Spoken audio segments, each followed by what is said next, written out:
Hold on like you promised to and keep the faith and let your love grow stronger. Hold on I'll be coming back to you. Oh, we all be coming back to you. Welcome, family, to the wonderful, entertaining, educating edition of We All Be TV, radio, news free Dixie for the 21st century. I hope everybody's doing fine out there in real world land. It's getting real crazy, getting real matrixy out here. Matrixy out here is getting real like that. Got a great one for you tonight. Somewhat troubling, somewhat a little bit uncomfortable, but if you want to grow, you got to put yourself in very uncomfortable situations if you want to change what you've been going through. If you want something different, you need to try something new. And had a Jegna once tell me the only way you could fail at anything if you stop trying. That's the only way you can fail. Keep on trying, and when you keep on trying, eventually you will do. So I just want to check everything, see everything's fine with the sound. Trying something new for the moment. Just my microphone. I hope everybody's doing all right. Got I think a very good one for you tonight. I hope everybody's doing all right. Okay, sounds good. So tonight's topic is, of course, about Bobby Collins.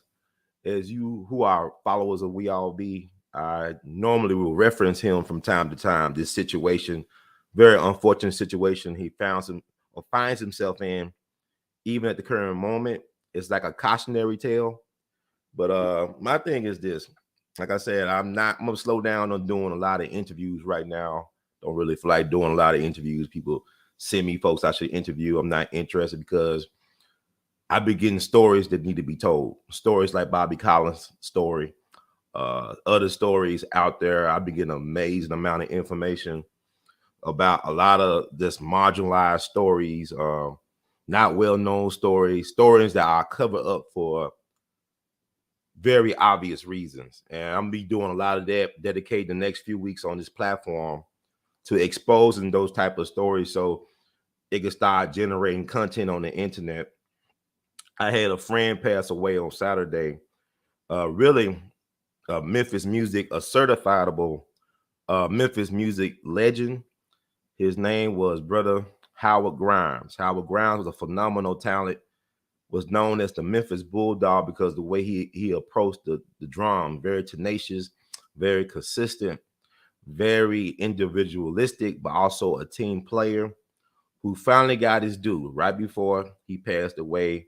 I believe he was either 80 or 81 years young. So he was right on his Uranus return, about to get his just due, his just recognition. Howard Grimes is a very important musician. He was actually the first drummer at Stax. Before it was called Stax, it was known as Satellite Records. He was the first drummer, their first drummer, right? And he was like 11 or 12 years old. He was a professional musician at 11 and 12 years old, starting out. He played for all the greats, a lot of the greats that you appreciate. For example, he was a pivotal musician in the Al Green discography.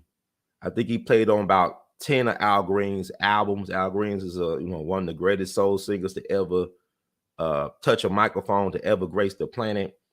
But Howard Grimes was his key drummer, a lot of his key signature classic hits. Also, he was the drummer on Ann Peoples' I Can't Stand the Rain. It's my wind. I Can't Stand the Rain. He was the drummer on that. He played for O.V. Wright, Otis Clay, Marvin Gaye, a lot of the greats, man. And so he will be missed. He was a phenomenal storyteller, but he was an honest guy, had a great character, had a lot of integrity, and he told it like it was. Matter of fact, he was still living on the same street as which is now known as the Stax Museum. The Stax Museum was built on the location of the Stax Studios. He lived not that far away on Macklemore on the same street of Stax. all that history in one neighborhood. Aretha Franklin was born in Soulsville. That neighborhood is known as Soulsville for obvious reasons. Aretha Franklin was born there. The late great Johnny Ace, arguably the first rock and roll star. His family home where he was raised is still in Soulsville. He is the grandfather of the one and only Legacy, the great neo soul singer who recently just won her first Grammy. That's his granddaughter. So he had Memphis Slim used to live in Soulsville. Actually, the first all black Cast Hollywood talkie was filmed in Soulsville. It was known as Hallelujah. It introduced the world to Hollywood's first black sex symbol, Nina Mae McKinney, who was not even 20 years old at the time. Maybe she was like 16 or 17, but she was Hollywood's first black sex symbol. And she starred in that movie. It was filmed in that Memphis neighborhood of Soulsville. The director, King Vidor, or Vidor, whatever you want to call him, who was from Galveston, Texas, a white man. He was actually nominated for an Oscar for Best Director for the first Hollywood all-black talkie, Hallelujah. Do yourself a favor, look that up in the Internet Archives, wherever. It's a movie that's well worth watching. It's a very entertaining movie. And look up Nina Mae McKinney because, we got to start telling our stories, man, because they got y'all thinking that Sidney Poitier was the first black movie star. And y'all go along with it without question.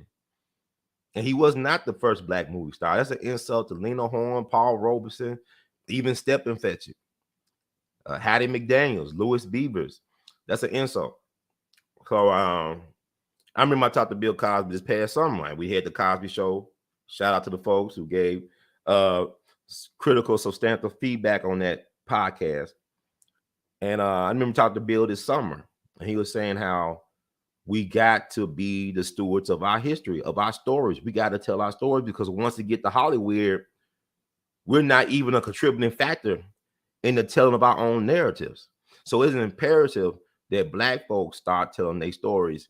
And you don't have to have $100 million budget to tell your story. You can make movies on your phone now. High quality film footage and iPhones. You get high quality film footage. It's all types of apps that can help you make a award-winning movie.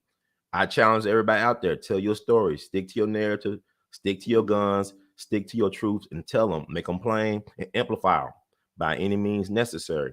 So that's very important.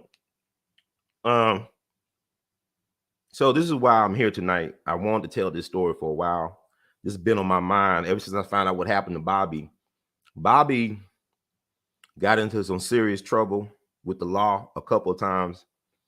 He's currently doing 525 years in prison. And maybe he's been in prison for almost 20 years now at this point. But, he still got 500 and some change to go. And the reason why I think this show is important to do is because people talk about the just us system. People talking about justice. What does justice look like? What does fairness look like in this system of ours? Who decides to play the role of execution? I mean, we're gonna get into this story, but football. I know everybody saw the Super Bowl. A lot of people watched the Super Bowl, and people got takes on the halftime show with Snoop. 50. I don't understand the 50 thing because 50 he is bigger, but he's not like fat. You know what I'm saying? He's thicker, and I don't know too many people that could hang upside down like that, and he was still able to help his breath control. So he's in better shape than a lot of folks who's been criticizing him. And 50, he fat in the bank account too. He got really fat bank account. Man, I had no problem with that, but I actually thought that was like one of the best halftime shows I ever saw. It's in my top 5 easily, but Michael Jackson definitely set the bar for the halftime show. But black culture always been part of the halftime show. You even go back to the first Super Bowl. I think it was Grambling State that played the first Super Bowl. Let me make sure, because y'all be a black man get one thing wrong. Y'all be in his, assets. Played the first halftime. What they call them, smartphones.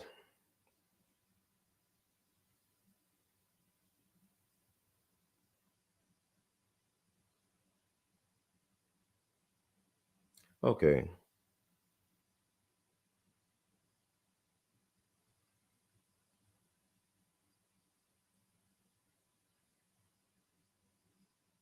Okay, I'm gonna make sure. The first Super Bowl halftime performance in 1967 featured performances by the University of Arizona Symphonic Marching Band, the Grambling State University Marching Band, Al Hurt, and the Anaheim High School High Steppers drill team and flag girls. Okay, so Grambling State with their Black History always being made. Black History or Black Future Month is really all day, every day, 365, 24/7. 24/7. So you always had Black people a part of Super Bowl halftime entertainment. So, and also it's an insult to Big Boy, because did not Big Boy perform in the halftime show when they headed down to ATL a couple years back? So I mean, we got really a short term memory, and then people talk about what Snoop wearing. He wasn't really representing the Rams with his outfit; he was representing the Crips, and people thought that was an insult. But here's the thing: American History is a gangster rap album. American History is a gangster rap album. It's all about violence and misogyny and all types of nihilistic, this sadism. That's American history. And you got to understand that government creates gains. Government creates gains. Government policy creates gains. Government creates ghettos. They create projects. Why did they call it a project a project? It's a social experiment. It's a social lab. I remember in Memphis, we had our first Black elected mayor, Mayor Harrington, decided to knock down the projects and move the Black folks who've been living generations in the projects out east to the, to suburbia. Now, what's interesting is the place where they knocked down the projects, they immediately built luxurious apartments and homes and all that stuff, condominiums. And then the place that was a nice suburban area became the hood, high crime. See, the thing about it is your mentality creates your reality. You manifest your reality. You're not a product of your environment. You're a product of your mind. You're a product of your mind. So, I mean, like, if you're not deprogramming and rehabbing people world's view and how they view themselves in relation to the world, and how to, and working on their mental, everywhere they go, they'll create a ghetto. Everywhere they go is be the projects. So how is it that last year this was Section 8, then it turned into condominiums this year? I mean, I'm experiencing this right now. If you live anywhere in urban America, like places where Black folks used to live, neighborhoods are now luxurious apartments, or they're building stadiums. Think about that $5 billion stadium they built out in L.A. And then a couple years ago, they killed Nipsey Hussle. Just a couple years ago, not that far away from that stadium. Land grab. $5 billion stadium where you got all the homeless folks on Skid Row in L.A. Y'all care more about kids game, foosball, than helping the poor. I know I was listening to Shannon Sharp on Skip and Shannon show, whatever, Undisputed, whatever they call it. It's a good show. And Shannon was talking about how parking tickets were like, buy a parking ticket was like $5,000. They were actually selling parking spaces for $5,000 during the Super Bowl. And he was talking about when he played in the Super Bowl, you could get a Super Bowl ticket for like $325. Now it costs thousands of dollars to get a Super Bowl ticket. And he was talking about how his friend took his son to the Super Bowl this year, and it easily cost them almost $30,000. So they paid a salary for some people just to go to the Super Bowl. This is how screwed up America is, where people glamorize the billionaires like Elon Musk or Jeff Bezos. Elon Musk get all types of money from the government to do all his little fun shenanigans. They want to bust people for welfare fraud, for stealing a couple of food stamps, a couple $1,000. These corporations like Elon Musk and all them, they're getting billions of dollars from the government, don't have to pay them back. But they sending people to jail for decades doing football numbers for PPP loan scams, whatever. But I mean, don't understand. This is why we're talking about what we're talking about tonight. Now, Bobby, he's doing 525 years in prison, but he ain't killed nobody. You got folks that have killed people, multiple people, never did any time in jail. Or if they do time in jail, they get out less than 10 years, less than 5 years, less than 3 years.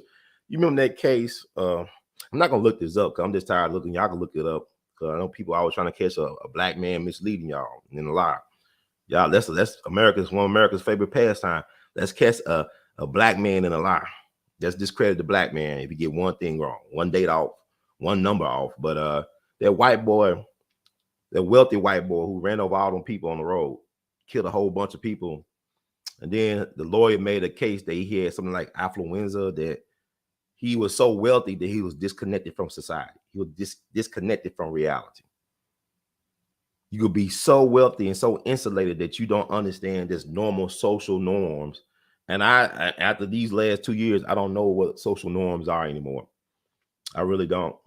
Because things that would normally be called child abuse is called liberation. Oh yeah, man, let them choose what they want to be. And hey, I know he's a boy, but put this on him. You know, people confused, and this is the last days of the Roman Empire. Rome is burning, gonorrhea burning, and all types of other burning. But people are so disconnected now. They try to make a metaverse. You know, people can't even talk to people regularly. Like, people don't know how to do the art of small talk. It's even hard just to try to get to know the opposite sex, because like they be weird, you know, men and women. You know, like I go on a dating app. You ask somebody how they doing and all this. They say, you asking too many questions. Slow down, Captain. Hold on. I'm just asking you how you doing. Then, like, you know, you don't talk that much. And then they're like, why you not talking? I said, well, I'm confused. Like, if I ask you how you doing, I'm saying too much. It's too much information. I don't know. But this is a world that we live in. So Bobby didn't kill nobody, but I think what it was is that, you know, we'll talk about it. But let me. That's about the Super Bowl, right? Yeah, the halftime show was good. I thought it was one of the best I ever seen. You know, people trying to talk about Eminem. Was he kneeling for Kaepernick? Was he kneeling for Tupac? I said, who cares? Y'all like Eminem supposed to be John Brown. Eminem, a white boy who know how to rap.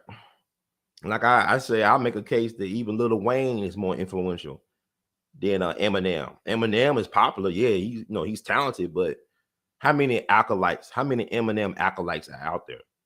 You can make the case for the current, mumble rap and all this other stuff that comes out of Lil Wayne. He's the father of the modern rapper, not no Eminem. Lil Wayne is brilliant, man. I just like, I don't think on Valentine's Day, I said if I had a time machine, I would go back in the past, forget about the future, go back in the past, and I have my theme song be Lil Wayne's Every Girl. And if people don't know what that song's about, you could Google it up, Spotify, streaming, Apple, whatever streaming platform, music streaming platform you use, stream Lil Wayne's Every Girl. That'll be my thing. Because, when you're in a certain season in your life, you're like, oh, it's a drought. But it wasn't a drought back then. I had options, and I just didn't exercise my options. So that's on me. But anyway, enough about that.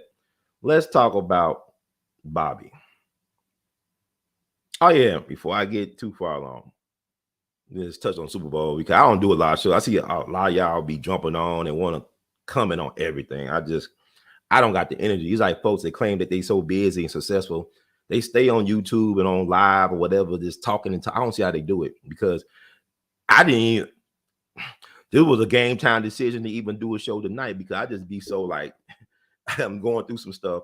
I might talk about that in another show, and I will touch on that because I think it helps people, because I get a lot of positive feedback from people that said that when they hear me talk about my life struggles and all this other stuff, it makes them inspired to take more control of their own narrative and to be more positive towards themselves, because self-care is the best healthcare.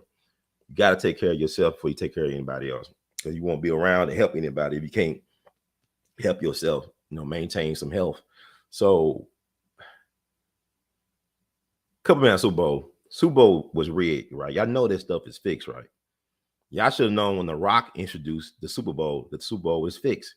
The Super Bowl or NFL is closer to wrestling than anything else. It's theater, it's drama, it's art. It's not as it's you got skilled competitors, but when I say it's rigged, I'm not necessarily saying that it's the players in on it. I'm not saying that like in basketball they point shaving. I'm saying you remember a couple years back when that NBA referee was Tim Donahue. I don't know his name. I guess his name Tim Donahue.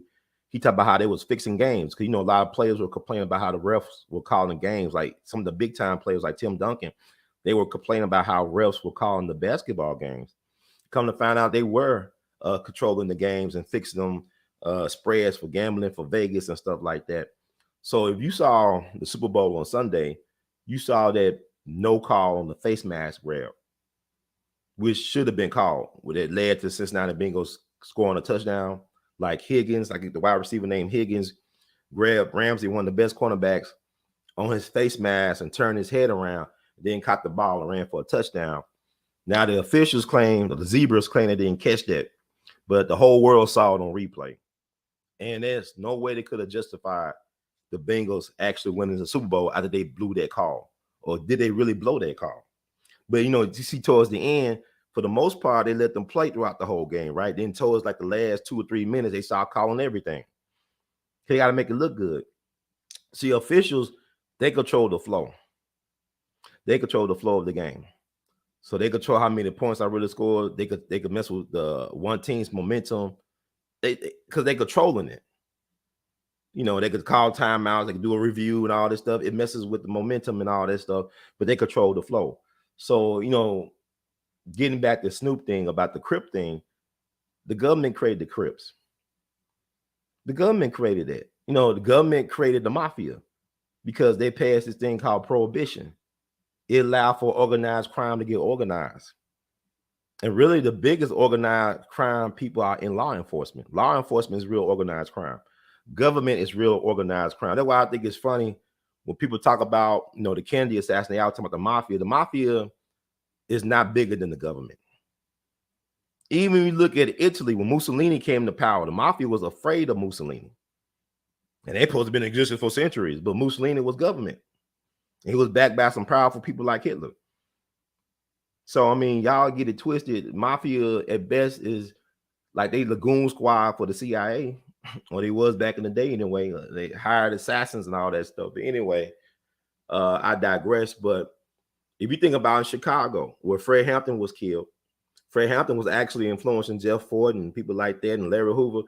All them guys are a threat because they organize people and they get folks to do things like, say, voting in large numbers.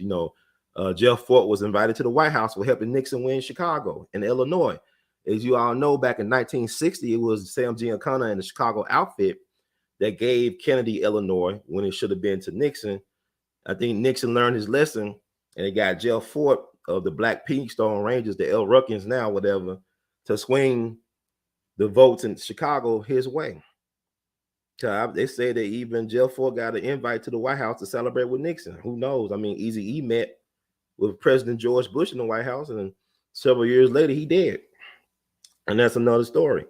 But the government creates gangs. I keep on thinking that y'all talking about Raymond Washington and Tookie Williams, but it's because they killed people like Bunchy Carter off and the Fred Hamptons that led to this, that documentary that Claiborne Sloan did called Bastards of the Party.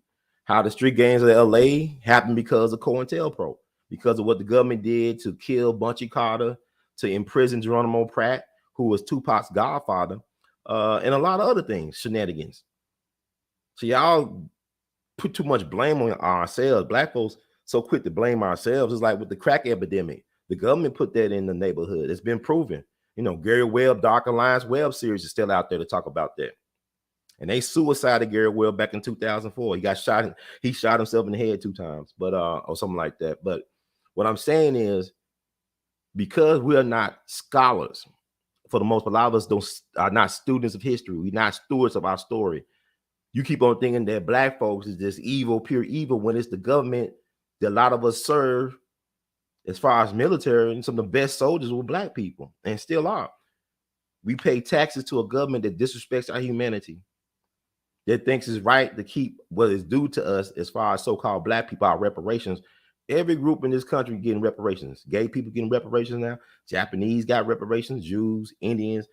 white folks who own slaves after the Civil War got reparations. Everybody gets reparations. When they, back in the day when you used to lynch foreigners that came to America, the United States government used to pay restitution reparations to the foreigners' country of origin. So we are the ones that are the big fools, and they keep on telling us to vote a certain way every year because we don't vote for them, you ain't black. Now, if you vote for them, you a slave. You a plantation slave. That's what you are. So you blackety black slave, and you should be married. You should be making your slave marriages on your smartphone. So, okay, enough of that. Let's talk about Bobby. And thank God for being patient. I'm just warming up. It's been a long time. Something like that. Try to make sure I don't talk too fast. I know I talk fast and slow it down, make it plain for the people. But I also know that, like I said, I'm not feeling interviewing right now. Y'all can go somewhere else and listen to so and so's and so and so's. And some of them got their own platforms. You listen to them on their platform. I'm just trying to get my life situated this first half of the of the year, man. It's like month number 2. I'm just trying to get my health right and my mind right for what I know I got to do. I know I got to do some things, but it's crazy out here. Y'all be careful. It's just so much just foolery going around, shenanigans and things of that nature. This is my classmate from college, from Washington University in St. Louis. His name is Bobby Collins Jr. Bobby was an interesting dude. On the left, that's this picture, his mugshot from 2005 on the left. I guess it's to my left. Oh, I don't know. Hell, the one closest to me, you see me in the picture talking, hey, everybody. That's him from 2005. That's his mugshot from 2005. The one on the right is his mugshot, his most recent one from 2020. So Bobby seemed like he'd been taking good care of himself. He'd been working out in prison, even though he was given 525 years to be in prison. And he's based on year number 20 almost, something like that. And he still got 505 more years to go. But I'm going to say, is that fair? Was he treated fairly by the process? If you think about people like the truck driver, that trucker who couldn't stop, he said his brakes went out in Colorado and killed all them people. And people say he could have easily slowed down and went to an off ramp or something. And people was like, man, it's an injustice. He got 110 years in prison. He actually killed a whole bunch of people. And he had Kim Kardashian and all them get into it. Let the trucker go. So they reduced the sentence, right? Because he was facing 110 years. And the dude kind of smug, from my understanding. He thought he was gonna get nothing.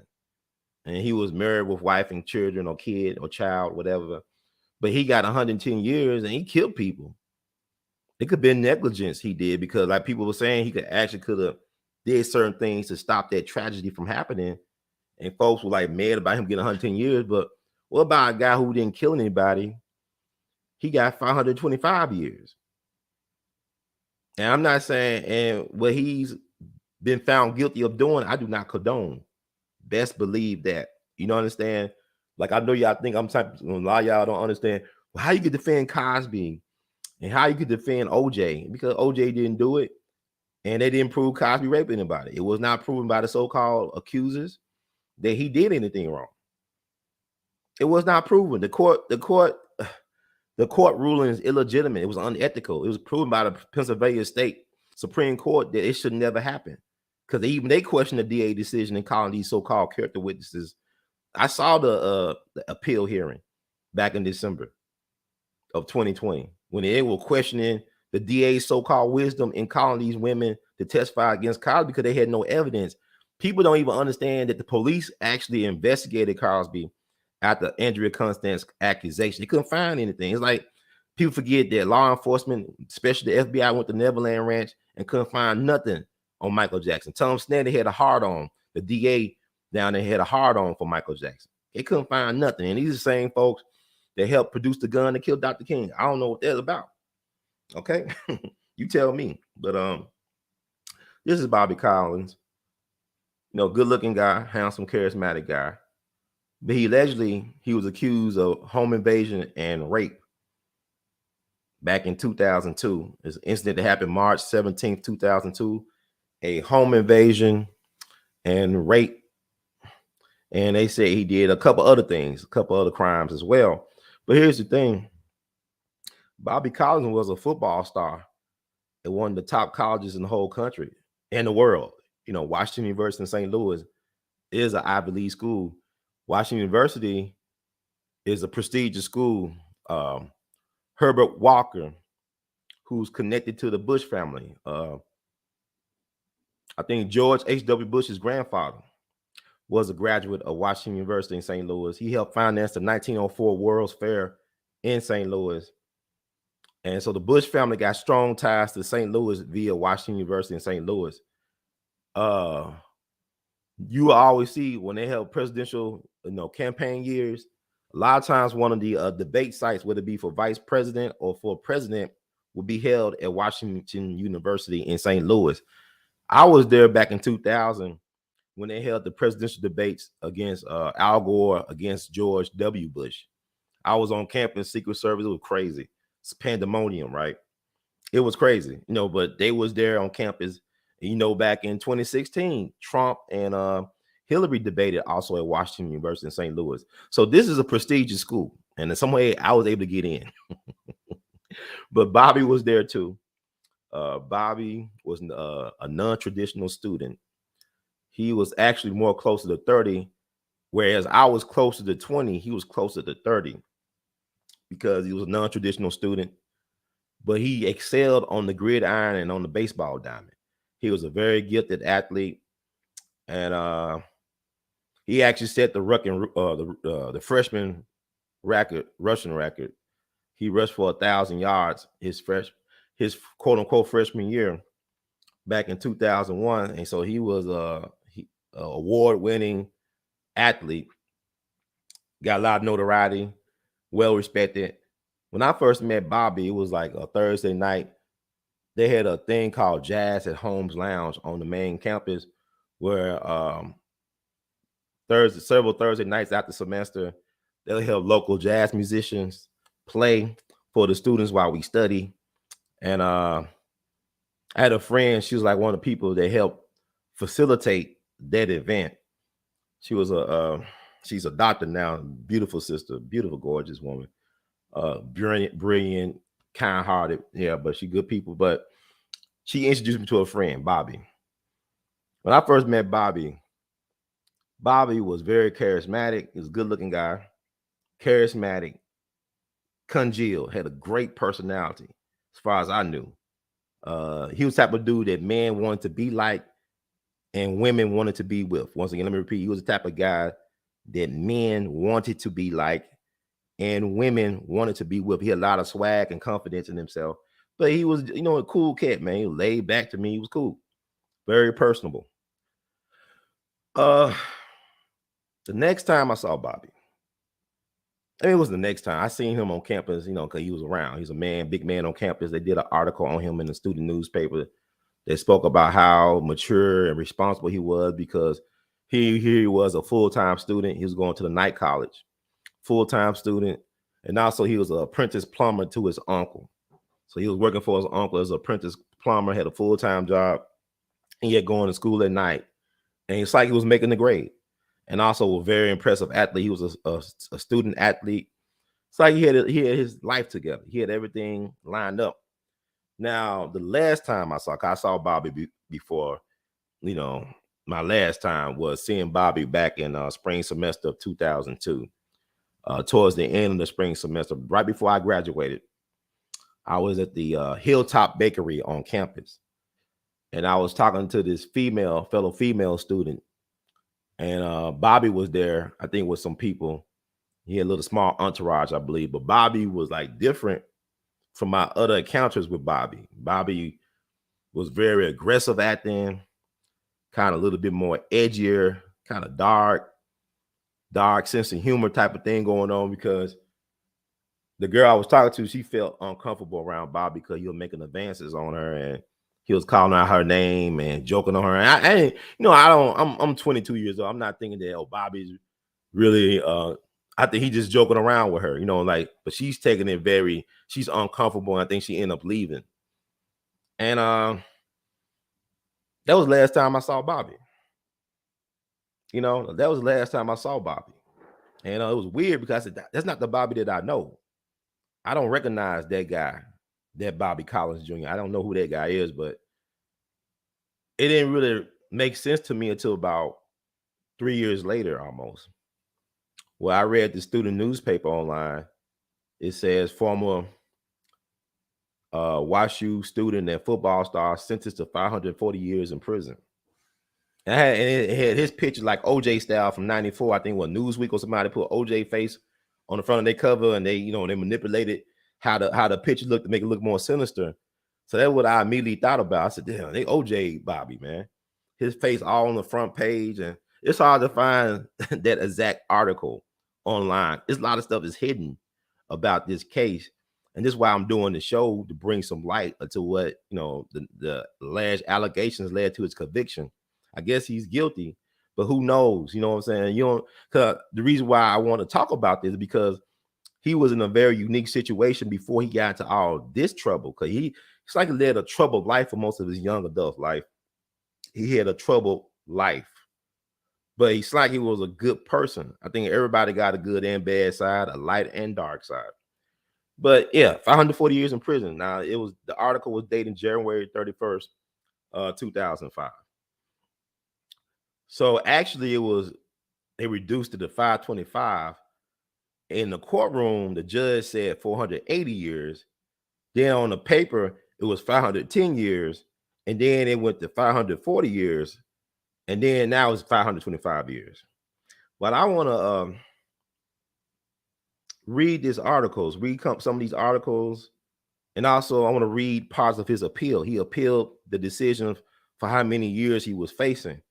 But the appeal story is a little bit more graphic than the articles. It's really graphic, but I'm going to have to put this out for record because I want people to know this story. And this could be a cautionary tale, but also it should be a look at, is the just us system really working for us? Did he really get a fair hearing? Was his sentence fair? If you think about you think about Ahmaud Arbery, them white guys killed that man, and they deserve to spend a whole lot of time in prison. They actually hunted this man down and killed him, and they admitted to it in so many ways in court. And yet the system still trying to get them out. They still trying to find a way for them to get a loophole to get out. You look at the Botham Jean situation, where he was killed in his home by the white lady, Amber Geiger, I think that's her name.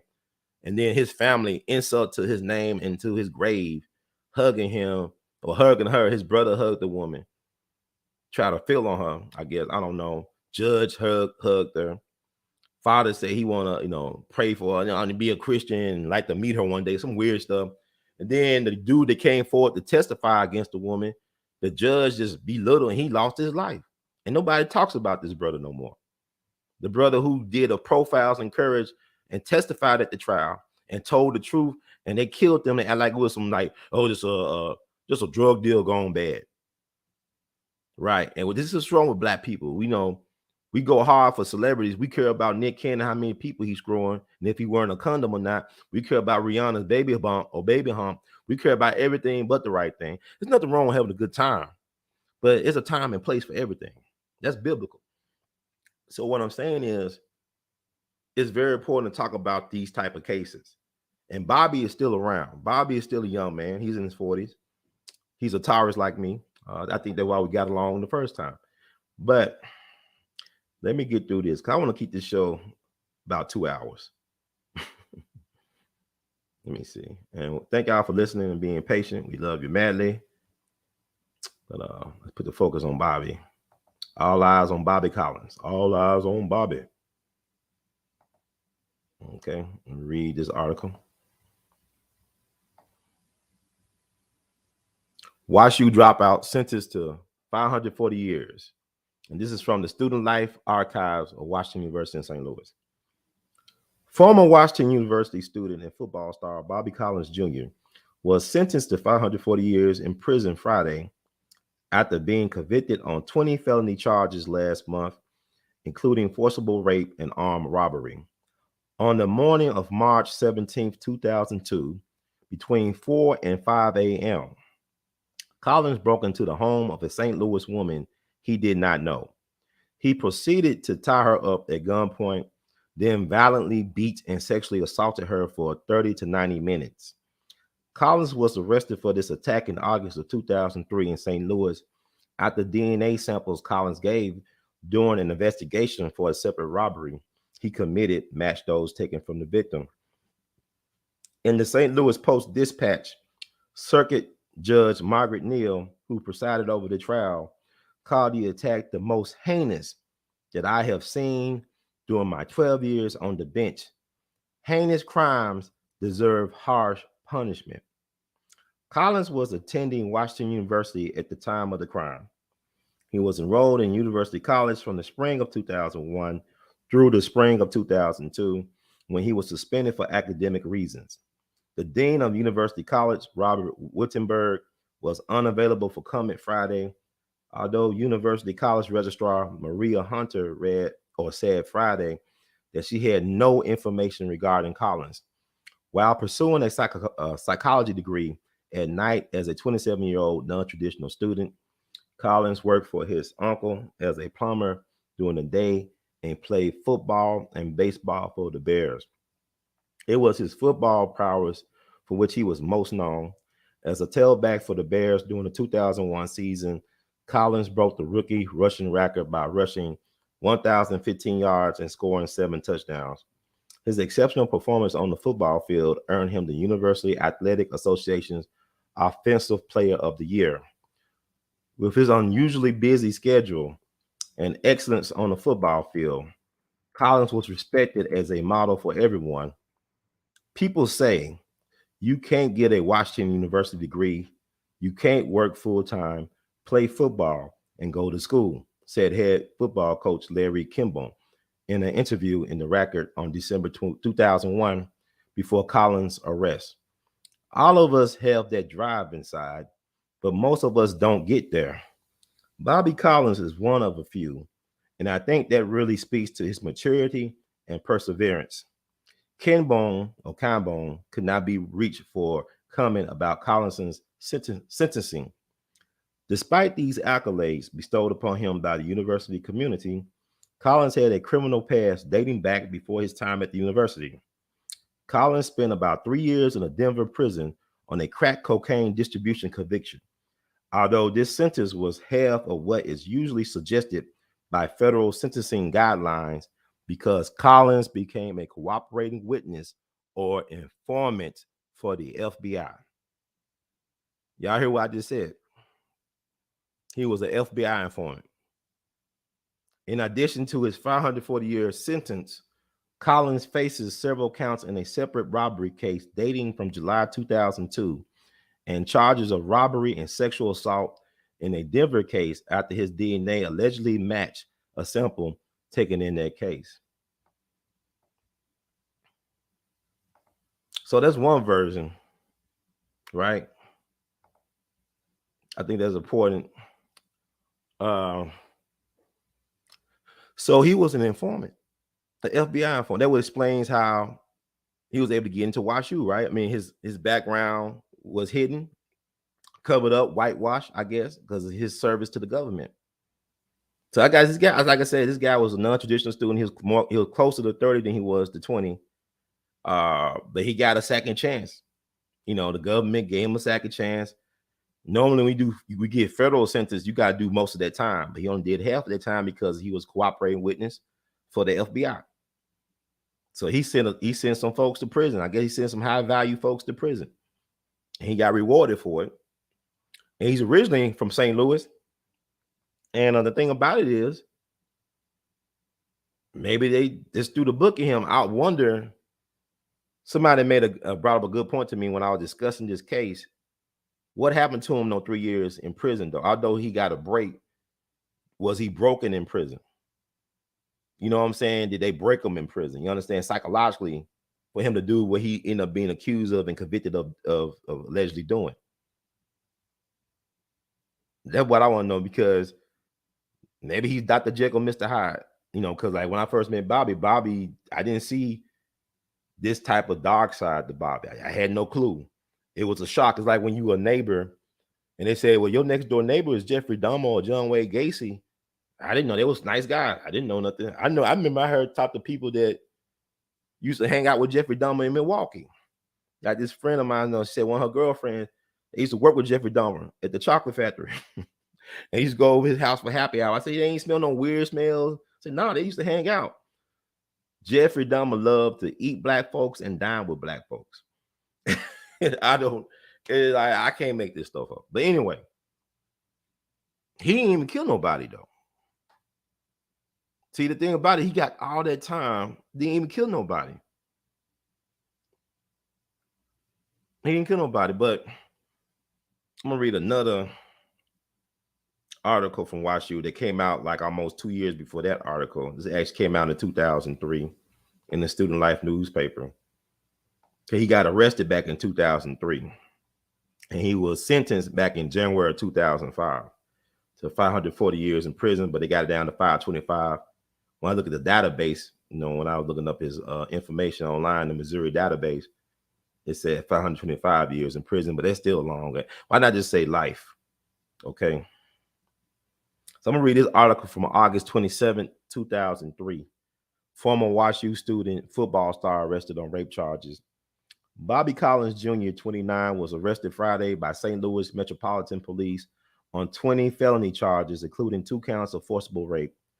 The charges originated with an indictment handed down by a grand jury June 30th in the 22nd Judicial Circuit Court of Missouri. The indictment charges that on the morning of March 17, 2002, Collins broke into a home on the 3600 block of Wyoming in St. Louis, while its female occupant, a stranger to Collins, was sleeping. Collins then allegedly bound the victim at gunpoint, raped her, and robbed the home. The victim was treated at St. Mary's Hospital, and evidence from her person and her clothing were later matched with a DNA sample taken from Collins in a separate case. Collins was a student at Washington University at the time of the alleged incident. He was enrolled in University College from the spring of 2001 through the spring of 2002. According to Robert Wiltenberg, Dean of University College, Collins was suspended in the spring of 2002 for academic reasons. In addition to pursuing his undergraduate degree in psychology, Collins played both baseball and football for the Bears. It was on the football field for the Bears that he earned his distinction. As a tailback for the Bears during the 2001 season, Collins rushed for 1,015 yards, breaking the rookie rushing record, and scored 7 touchdowns. As a result, he was named the University Athletic Association Offensive Player of the Year. Off the field, Collins was held an example for all to follow. While attending college as a non-traditional age student, a then 27-year-old Collins attended night classes, worked as an apprentice plumber with his uncle, I.W. Collins, and excelled on the playing field in the evenings. People say you can't get a Washington University degree. You can't work full-time, play football, and go to school, say head football coach Larry Cambone in the December 2001 University Record article. All of us have that drive inside, but most of us don't get there. Bobby Collins is one of a few, and I think that really speaks to his maturity and perseverance. Let me read. Okay, I know it sounds like I am being repetitive, but hey, you learn through repetition, right, y'all? So let's finish this article. Collins, however, had a tainted past. Collins pleaded guilty to 1 felony count of possession with the intent to distribute cocaine and 1 count of armed criminal action in February of 1994. According to court records from the U.S. District Court in Denver, Collins was sentenced to 39 months in jail and 4 years probation. Collins' sentence was half of what is suggested by the federal sentencing guidelines upon motion of the government as a result of the defendant's substantial assistance. Earlier records, also from the U.S. District Court in Denver, showed that this relationship dated back to 1992 when Collins sold crack to an undercover agent from the FBI. In January of 1993, Collins became a cooperating witness or informant for the FBI. More recently, Collins was arrested by the St. Louis Metropolitan Police on 2 counts of armed criminal action and 2 counts on armed robbery stemming from a July 2002 robbery. Police charged that Collins robbed 2 strangers, a man and a woman, at gunpoint. Collins was arrested and booked on these charges, but did not stand trial because he skipped bond. Collins appeared in the 25th Division of the 22nd Circuit Court on Monday, August 25th, to be arraigned on the latest charges stemming from the March 2002 incident.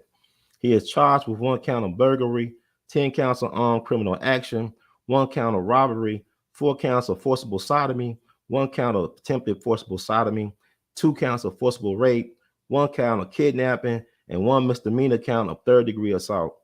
At Collins' August 25th appearance, the arraignment was postponed until October 7th to allow Collins more time to secure or acquire a private lawyer. No bond is allowed in this case. Wow.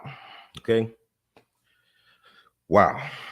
This guy must have gave up some powerful people to get this type of protection from the government at one point.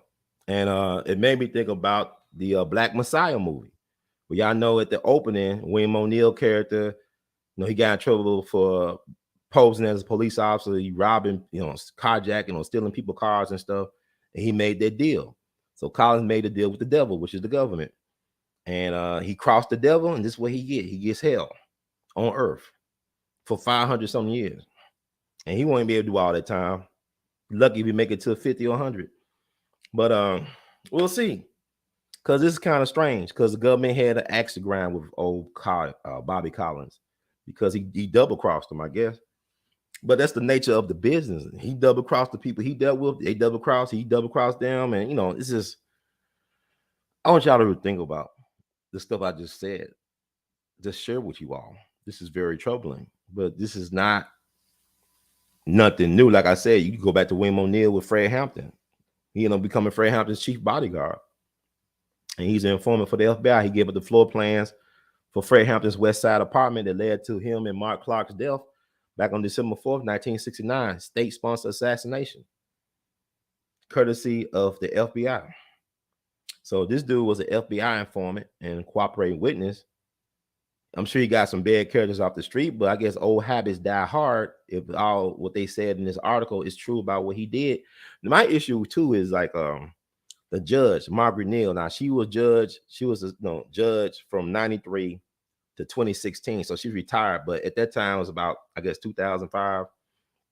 And she said that was the most heinous crime she ever heard of on her 12 years in the bench. Lady, you in St. Louis. Right across the river is East St. Louis. I heard all types of stuff. I heard folks getting burnt up in garbage cans, shot up in cars and getting burnt up. You mean this the worst thing you ever heard somebody did in that area? You are very sheltered, lady. Mind your business, lady. No, I mean, I'm just saying, but it's kind of like, is that really true? I mean, even all the crimes he did, he didn't kill anybody, though. So how is this the worst of the worst? Now, the rape is horrible. And we got, matter of fact, Bobby filed for an appeal. So I'm going to read a little summary of the story. It's going to be a little bit more graphic, because I remember reading years ago a version of the story. Now, they said in one of the articles that he allegedly raped the victim on March 17th for like 30 to 90 minutes. It was one article. I don't know if it was a student newspaper, because they be scrubbing the internet. I don't know if the St. Louis Post-Dispatch, they be scrubbing the internet. But it accused him of taking a break between raping and sodomizing his victim and fixing a sandwich. They said he fixed a sandwich in between raping the lady and went back to raping her. Whistle while you twerk. I'm just saying, come on, man. Maybe it's true. I mean, he's in jail. He's guilty. He's in prison. He got this long criminal past track record, this rap sheet that follows him all around. And this would be an amazing movie. This should be on Netflix or something. It could be a docudrama series. This could be a movie. Fact is always stranger than fiction. This is why this story got to be talked about. And like I said, you can hardly find any information on this story online. And I went to school with this man. And I still can't believe he did. This been with me ever since I found out, since 2005. This been on my mind for years. And I always make it a point to share this story with young people when I talk to them, when I go to schools or Even when I do my show from time, I talk about Bobby. And this is Bobby Collins Jr. This is the guy I be talking about from time to time. But let me read the graphic details in his appeal about what he allegedly done on March 17th, 2002. Like I said, I don't do it for likes. I've been, people don't understand. I be looking at people, I say, how did they go live every day? Like, how you got the energy to get on these platforms and just talk all day? I don't even have I got energy, but I just got the world on my shoulders, man. I just feel excuse me. I feel feeling burdened by all this stuff, all this darkness. People killing themselves, man. I believe they doing something to us to make us want to kill ourselves. And I can't prove it. But it feel like, I talk to people that work in funeral homes, like, man, we getting like a lot of suicides lately, Ron. I mean, it gotta be something going on. Y'all need to be vigilant. But let me read this State versus Collins, his appeal. I found his appeal thing. This is from February. It was decided February 21st, 2006. And you can see that he lost the appeal. He's still in prison for about 500 plus more years. Let me read. It said the so-called factual background and proceedings below. This is part of the appeal decision, but I'm reading this part because it tells the story. It's very graphic, y'all, and it is what it is. But it's graphic. Let me see. And thank y'all for rocking with me. Like I said, I want to get this in 2 hours. I don't want to be here all night, but I just feel like this the universe. So God put on my mind to share this story. I had a friend who's a long time listener to the show said, Ron, what's the point of sharing this story? I think it's counterproductive. I said, it's not counterproductive. This story needs to be out there. And people need to talk about this because, you got Carolyn Bryant that accused Emmett Till of doing bad things to her. And he lost his life. And Carolyn Bryant has never been made to pay for that. She allegedly confessed to historians several years ago. Timothy Tyson, who works at Duke, who wrote a book about Emmett Till, he said he talked to Carolyn Bryant and she had remorse about what happened to Emmett Till back in 55. And, Moses Wright, Emmett's great uncle, testified that it was a woman's voice that identified Emmett. Who best to identify Emmett than Carolyn Bryant, the woman who allegedly accused Emmett of improper conduct? So she was there that night when he was kidnapped and eventually murdered. She was there because she identified him for her husband and his collaborators, including his half brother J.W. Malum. So people talk about Cosby. He's been railroaded, speculation, because these women never made the case that he actually raped them. And Andrea Constant's own case wasn't strong enough to put him in prison, but hearsay was strong enough to put Cosby in prison. But this has been happening in black men since the founding of this dang republic. Always guilty, never innocent, unless it's on the technicality. And then we still ain't innocent, But here is that Congress time we're gonna give Emmett Till mama, who been dead since 2003. She died on January 6, 2003. Emmett been dead since August of 55. They talking about getting them congressional gold medals. No, just arrest Carolyn Bryant and make sure she spend the rest of her life in prison, die in disgrace. That's the best thing to do for Emmett's family at this point, because it's ridiculous. You make all these movies and TV shows about it. We know she's guilty as all ever. This is a slam dunk case, but they won't do the right thing. Because don't you ever think about how they got rid of the Black Panthers, but the Ku Klux Klan is still around? These white nationalist groups are still around, but the Black Panther Party, I'm talking about the original intent of black, is all gone. I ain't talking about the new Black Panthers. I ain't got no problem with them. I'm saying a lot of these kids, a lot of talk like these gun clubs. I ain't talking about y'all. I'm talking about they get rid of Fred Hampton, but they let Jeff Fort. Jeff Fort was functional illiterate. They let a Jeff Fort and Larry Hoover stay around, but Fred Hampton, who tried to politicize the gangs, he got to go. But Mayor Daley is a gang leader. He could be mayor of Chicago. But Fred Hampton can't even be on the streets feeding kids and providing testing for sickle cell. We gotta let him out of here at 21. But they let Mayor Daley, be Gangster Daley, and let his son be mayor. But Fred Hampton, you gotta kill him and their legacies. You gotta make sure you neutralize their legacy. They put Fred Hampton Jr. in jail for a minute, trying to kill him. So now they kill legacies. They legacy killers, man. And yet y'all look for these folks who are the legacy killers to be your be your guardians to help you get justice. Y'all crazy. Y'all, we insane. Stockholm syndrome, insane in the membrane.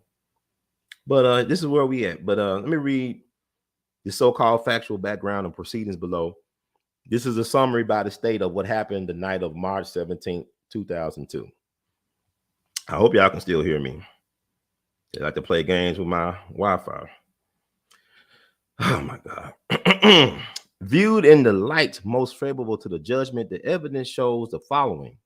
On March 17th, 2002, defendant broke into KK's, parentheses, victim, home while she was sleeping.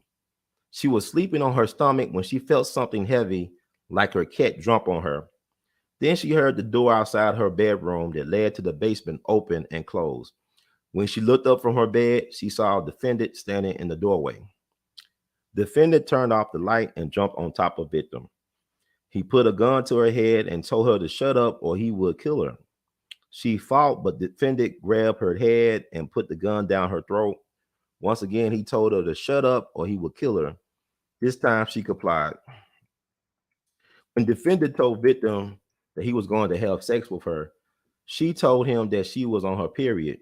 So defendant made her perform oral sex on him. As she did, defendant, who was wearing latex gloves, stuck his finger in her pants to see if she was actually on her period. When he discerned that she was not on her period, defendant attempted to penetrate victim's vagina with his penis, but he penetrated her anally instead. She told defendant to stop and that she would remove her pants so that he could penetrate her vagina. Defendant then inserted his penis in her vagina and penetrated her anus with his finger. Victim, fearing that she would get pregnant or contract a sexually transmitted disease, asked defendant to wear a condom from her nightstand drawer, but he refused. At various times during the attack, defendant threatened to kill victim if she gave him anything, looked at him, or did not shut up. He also hit her on the head with the gun multiple times. After the first rape, defendant bound victim's legs and arms with a towel and bed sheets, tying her or lying her face down on the bed. When asked her where her money and jewelry were, he asked her where her money and jewelry were, excuse me. After she answered him, he left the room to obtain the items she mentioned. When he returned, defendant noticed that she had loosened some of her buns, so he asked her where he could get some tape. Defendant then bound victim's hands and feet with tape and covered her head with blankets and pillows. He turned on the bedroom lights and went through her belongings, looking for jewelry. He searched her apartment and returned to the bedroom at various times to have vaginal and oral sex with victim. At one point, she moved her head to breathe easier. She saw defendant in the reflection of a mirror standing behind her. She watched defendant stick the barrel of his gun into her anus, but then look away because she was afraid. Defendant then forced her to perform oral sex again. Victim heard defendant pack her laptop computer. As defendant continued to gather victim's belongings, she started getting out of the tape. When defendant discovered this, he used more tape to bind her. Defendant then raped her again. This time he ejaculated. Defendant left victim's apartment with various pieces of her personal property. After victim broke out of her bonds, she called 911. In the meantime, victim wiped herself on the bed sheets, preserving seminal fluid that linked defendant to the crime. When police officer John Despain arrived at victim's home, he found the glass on front door of victim's apartment broken and the door slightly ajar. Officer Mark Karpinski, a crime technician, testified that he seized the broken glass from the front door and attempted to lift fingerprints from the door. However, he found no fingerprints because the defendant was wearing gloves when he broke into the apartment. Officer Despain transported victim to the hospital where a sexual assault kit was performed. The DNA from the various samples linked defendant to the crime. The victim later viewed a photographic lineup and stated that the defendant looked familiar. The state charged defendant with count 1 of burglary in the first degree, counts 2, 4, 6, 8, 10, 12, 14, 16, 18, and 20 of ACA, count 3 of robbery in the first degree, counts 5, 7, 15, and 19 of forcible sodomy, count 9 of attempted forcible sodomy, counts 11 and 17 of forcible rape, count 13 of kidnapping, and count 21 of assault in the third degree. That's a lot of counts, man. It's like Count Chocula in this. 1, 2, 3, 4, 5. On December 9th, 2004, the jury found defendant guilty of all counts except count 21 of assault in the first degree.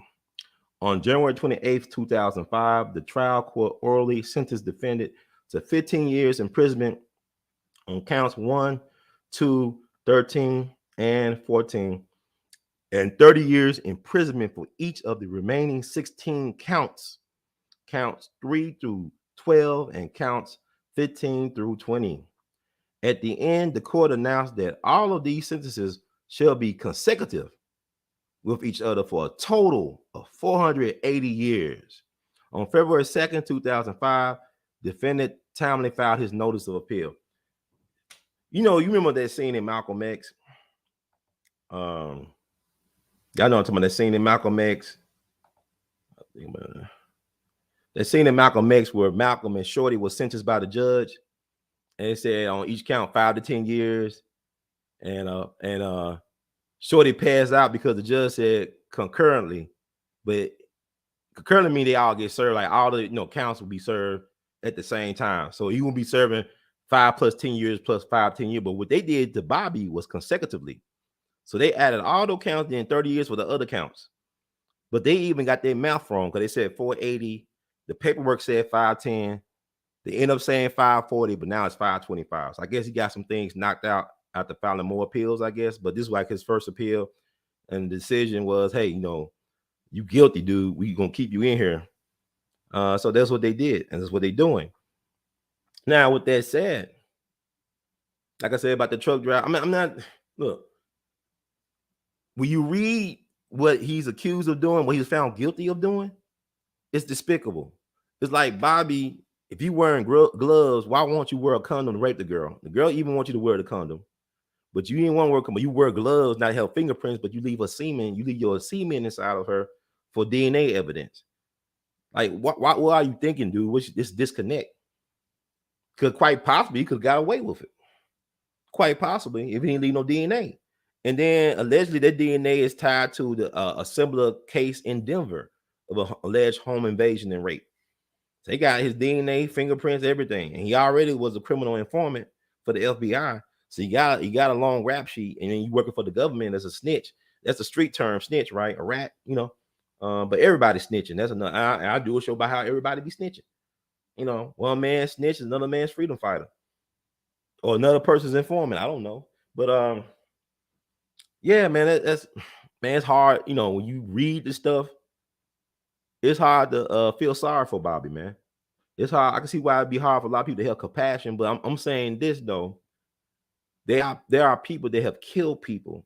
They have done way less time than Bobby. I'm not saying that he should get out tomorrow, but maybe one day, if they actually do really believe in rehabilitating people, they don't believe in this society like to throw away people. If you get a certain age, they want to throw you away. If you a certain color or skin tone, they think that you're dispendable. You really warehousing people, man. This system is a fraudulent system because it does not care about seeing people reach their full potential. Now, Bobby, I don't know what happened to him in those 3 years. He did do Fed time. Maybe he got traumatized by that experience and it changed him. But I'm not excusing his latter actions because he was a grown man. He got to be some accountability for what he did. But at the same time, though, it's this thing about football, right? He was a star athlete. Could he be suffering from CTE? No, Brother Ron, you just trying to get him out. No. Could he be suffering from CTE? I think that's valid. Could he be suffering from CTE? Could Bobby be a victim of too many concussions or hits to the head? Because I don't know how long he played football. I mean, he was an older guy playing college football, Division III, but he still was an athlete. So I don't know if that played a part. I'm not trying to make excuses because the reason why I bring that up, Y'all remember Darren Sharper, the Pro Bowl, Super Bowl winning Darren Sharper, one of the greatest defensive players of all time in NFL history. Y'all know where he at right now, right? Y'all, if you're a football fan, you should know about Darren Sharper. No, Darren Sharper is actually really, if you look at his career, he's a Hall of Famer. But people are saying, should they put a convicted rapist in the Hall of Fame? Darren Sharper is also a convicted rapist, doing almost 20 years in prison right now for raping women, 9 to up to, some people say 16 women across 4 states. He's accused, or he was convicted of raping 9 women at least in 4 states. You know, he was like what y'all think Cosby did to the women. He actually was accused of drugging and raping the women. And he was convicted of it. He had 2 helpers. One dude was a sheriff deputy down in Louisiana. I want to talk about Darren Sharper. And so, do you think what Bobby did, was it fair that he get 500 some years and Darren Sharper's only getting, he probably gonna do half of that 20 years? You understand? He already did about 2016. So what? He did about 6 years. Just about. He about in his 6th year. So I mean, it's why I had to do this show tonight, because maybe Darren Sharper is a victim of CTE. You know, Julian Sayal tried to kill himself a couple of times and he finally succeeded. And he donated his brain to study for the effects of concussions on the brain. And really, football is an inhumane sport. It's a brute sport. And like, for people to act like we cheering people destroying their health. We cheering folks destroying. Like, you look at on Sunday, right? People talking about Joe Burrow as Joe Cool, like he's a new Tom Brady, Joe Montana. But look how many times he was sacked. This man got sacked 51 times during the regular season. He got sacked about 19 times during the playoffs. He's a young man. Yeah, he's 25, but y'all forget, them bodies break down. You know, they might have all the muscles they could run right now, but a lot of times when them guys retire, by the time they in their 40s and 50s, they could barely walk. Knees, cartilage all gone, ACL all messed up, fingers all mangled. You know, y'all, it's fun watching them when they're young and running around. Look at Odell Beckham Jr. He may not be able to play football again. Not at the level he used to play, not at the elite level. But on Joe Burrow, you think he's going to be able to take about 80 or 70 something sacks a year for about 10 years? You think he's going to last getting hit like that? Every time you tackle somebody, it's like getting in a car accident. But this is people entertainment. That's why I don't have a problem with them players getting paid a lot of money, because they're not getting paid enough, to be honest with you. You look at the owner of the Rams. This man is worth almost $11 billion. He's married to one of Sam Walton's, the founder of Walmart. He married to one of his daughters. The daughter by herself is almost worth $9 billion. This dude, her husband, this Kroenke guy, whatever his name, Kroenke, whatever, Steve Kroenke, whatever, Kroenke, whatever, is worth about almost $11 billion. His wife is worth almost $9 billion. Y'all talking about some Jay-Z, Beyonce, please. This is wealth. This man's team, the football team, St. Louis Rams, is worth almost $5 billion. Got a brand new $5.5 billion stadium, privately financed, built in Los Angeles. Not that far where they killed Nipsey Hussle for the land grab. But, this is what we're dealing with. Who is your God? Who's your God? Show enough. Making money, and he players are deteriorated by the time after they get through playing football. A lot of them can't recall they ever played football. Man, I had the pleasure of meeting the great Dr. Curtis McClinton. He played in the first Super Bowl for the Kansas City Chiefs. He was a fullback for the Kansas City Chiefs. Played in the first Super Bowl, scored the first touchdown for the AFC side, for the American Football League, the American Football Company. He scored the first touchdown in Super Bowl history for the AFC. And I had visited him in Kansas City a couple of times. I had a crush on his daughter. She used to work at WashU. She's happily married with children now, but I used to have a thing for her, boy. I used to have a thing for her. And she connected me with her father. So when I visit Kansas City, a lot of times would stop by his place or connect with him and his wife. and just catch up with him and talk about his life. I interviewed him a couple of times on my We All Be platform. I could access his playlist. Talking about his amazing life story. Like he's in that famous picture. He's one of the athletes standing up behind Muhammad Ali and all, like Bill Russell and them or Jim Brown them sitting down. He's behind them standing up. He's in that part of that famous picture of all the black athletes supporting Muhammad Ali. He actually worked with Jim Brown on his economic agenda. He was a part of Jim Brown's economic organization back in the day to try to empower the black community through economics. So he was very, and also worked in the White House. He had connections to the White House back in the day. I think the Reagan Bush White House. He's a Republican, I believe, but hey, I don't have no problem with that. But I think he has some effects of brain concussion and all that CTE stuff, because sometimes he'll repeat himself. And also the effects of just playing football, his knees are gone, because like, I mean, when we went to his man cave, he had to slide himself down the steps because his knees are gone. I mean, he still could walk and stuff like that, but them knees, man. But I remember he took me to Gates Barbecue, this very popular spot in St. Louis called Gates Barbecue. And him and his wife, the first time I met him, this was back in 2013.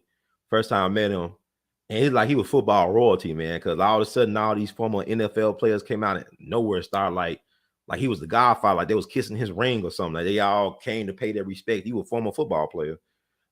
They just came out of nowhere, like it was like scripted or something. But anyway, yeah, I think about that. Could Bobby be dealing with some type of CTE issue? Too many hits in the head. That's why he did the things that got him in jail or prison for 500 something years. I don't know, but let's talk about Darren Sharper, because this guy is a potential Hall of Fame. He should be in the Hall of Fame. I know people have a problem.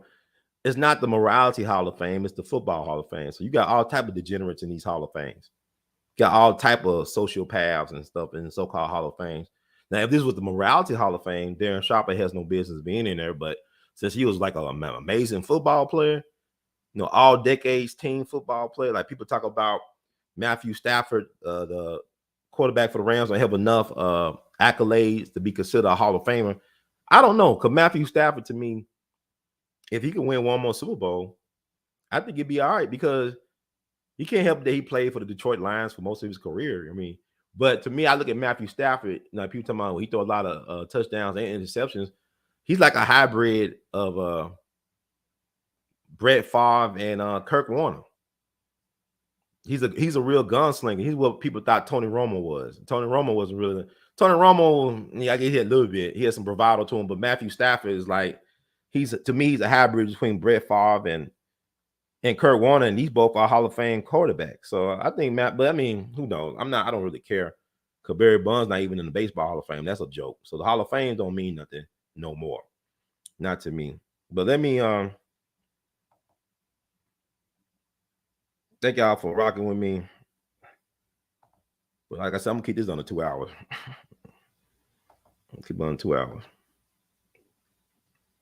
But let me know. I found a way to contact Bobby. Should I reach out to Bobby and get his point of view? Let me know in the chat. I haven't read the chat room. I'm trying to keep on. Of course, thanks to my moderators and people who are chiming in. I'm gonna check out the chats after the show. But thanks to anybody who donated or will donate because of the information I've been providing, especially on this show. I appreciate it. We love you madly. But I'm gonna just keep focused right now. I'm gonna be rolling because I want to get this done under 2 hours. But let's talk about Darren Sharper. And I wish more black media, so-called new black media, I wish we'd take our stuff what we do more seriously about this, instead of doing the same old gossipy stuff. I'm tired of talking about. I mean, Kanye West is smart. Don't really want to talk about Kanye West all day. I mean, be honest with you, I don't really listen to a lot of his new stuff, like his older stuff, the stuff that I came up through my 20s with. I prefer more than this other stuff, but he's still brilliant. Wish him all the best, But celebrities ain't gonna save us, man.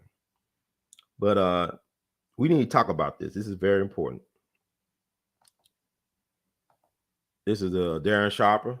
Why? And that's the thing. Like, rape is not about sex. A lot of times, rape is a power dynamic. Because Darren Sharper is not a bad-looking guy, right? I mean, he's very successful, got money, got status, gifted athlete. Why would he want to rape women? Women will consent to him, probably, right? They will just give it up. But some people like the power, they like to control people. It's this false illusion of control, because rape is not about sex gratification. It's about power. It's about dominating somebody else. It's not about sexual gratification. So let's talk about Darren Sharper.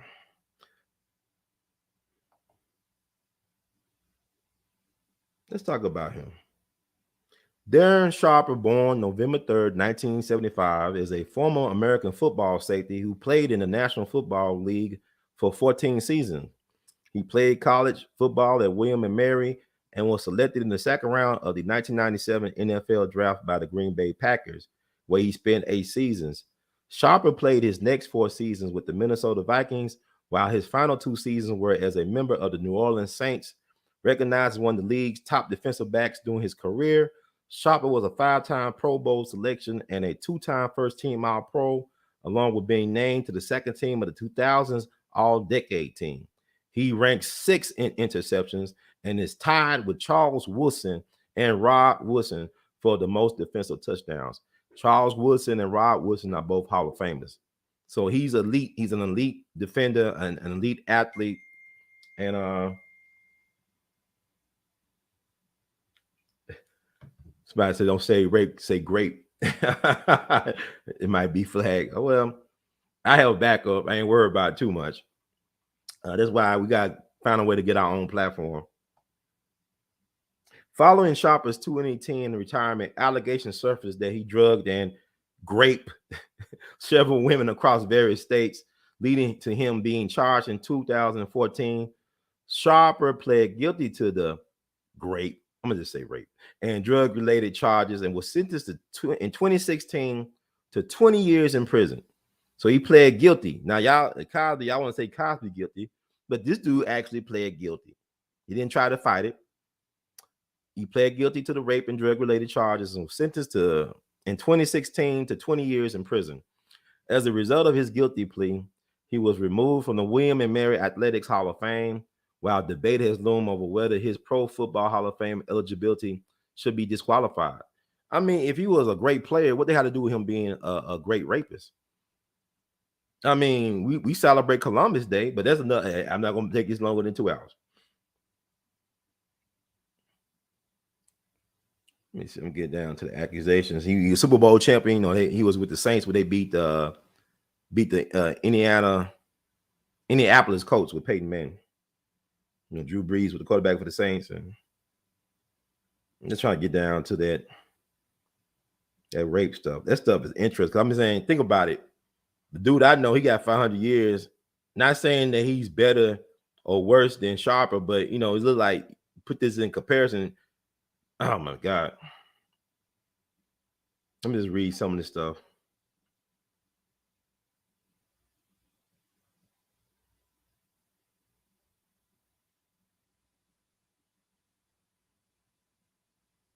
I don't think he should be, if he's deserved to be in the Hall of Fame for his football accomplishments, he should be put in the Hall of Fame. You shouldn't judge somebody by, their personal demons. If it has nothing to do with the game of football, put him in the Football Hall of Fame. He was an amazing winner and a competitor. Put him in the Hall of Fame. Let me see. And he was like I said, he had victims in 4 states. So he had trials for victims in 4 states. This stuff is disturbing when you read it.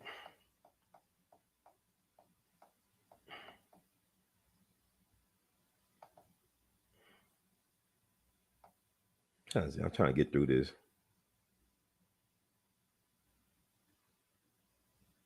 He was accused of taking advantage of women in Louisiana, Nevada, California, and Arizona. So he was on a rampage, allegedly. Let me see. Let me read some of this stuff.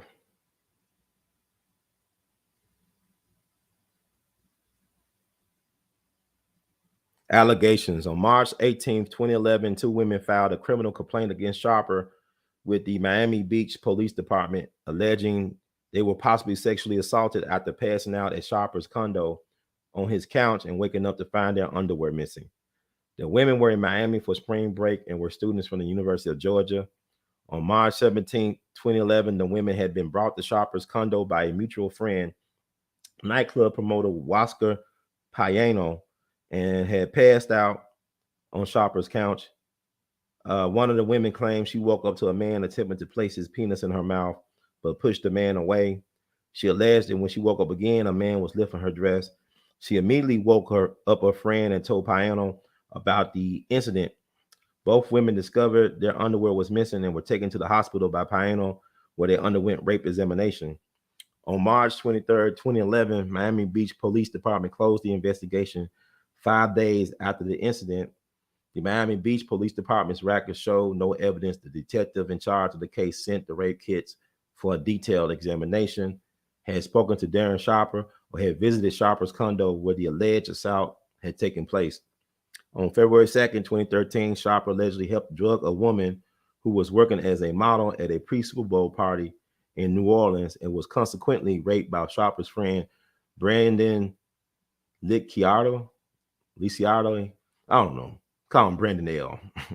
On August 31st, 2013, Sharper allegedly raped a woman in New Orleans. On September 23rd, 2013, Sharper allegedly drugged 2 women in New Orleans and raped them with his accomplice, Eric Nunez. One of the victims filed a report with the New Orleans Police Department. Sharper and his friend, Eric Nunez, raped the women. On October 30th, 2013, Sharper allegedly drugged 2 women and raped one of the women in Los Angeles after meeting them in a West Hollywood nightclub and bringing them back to his hotel room.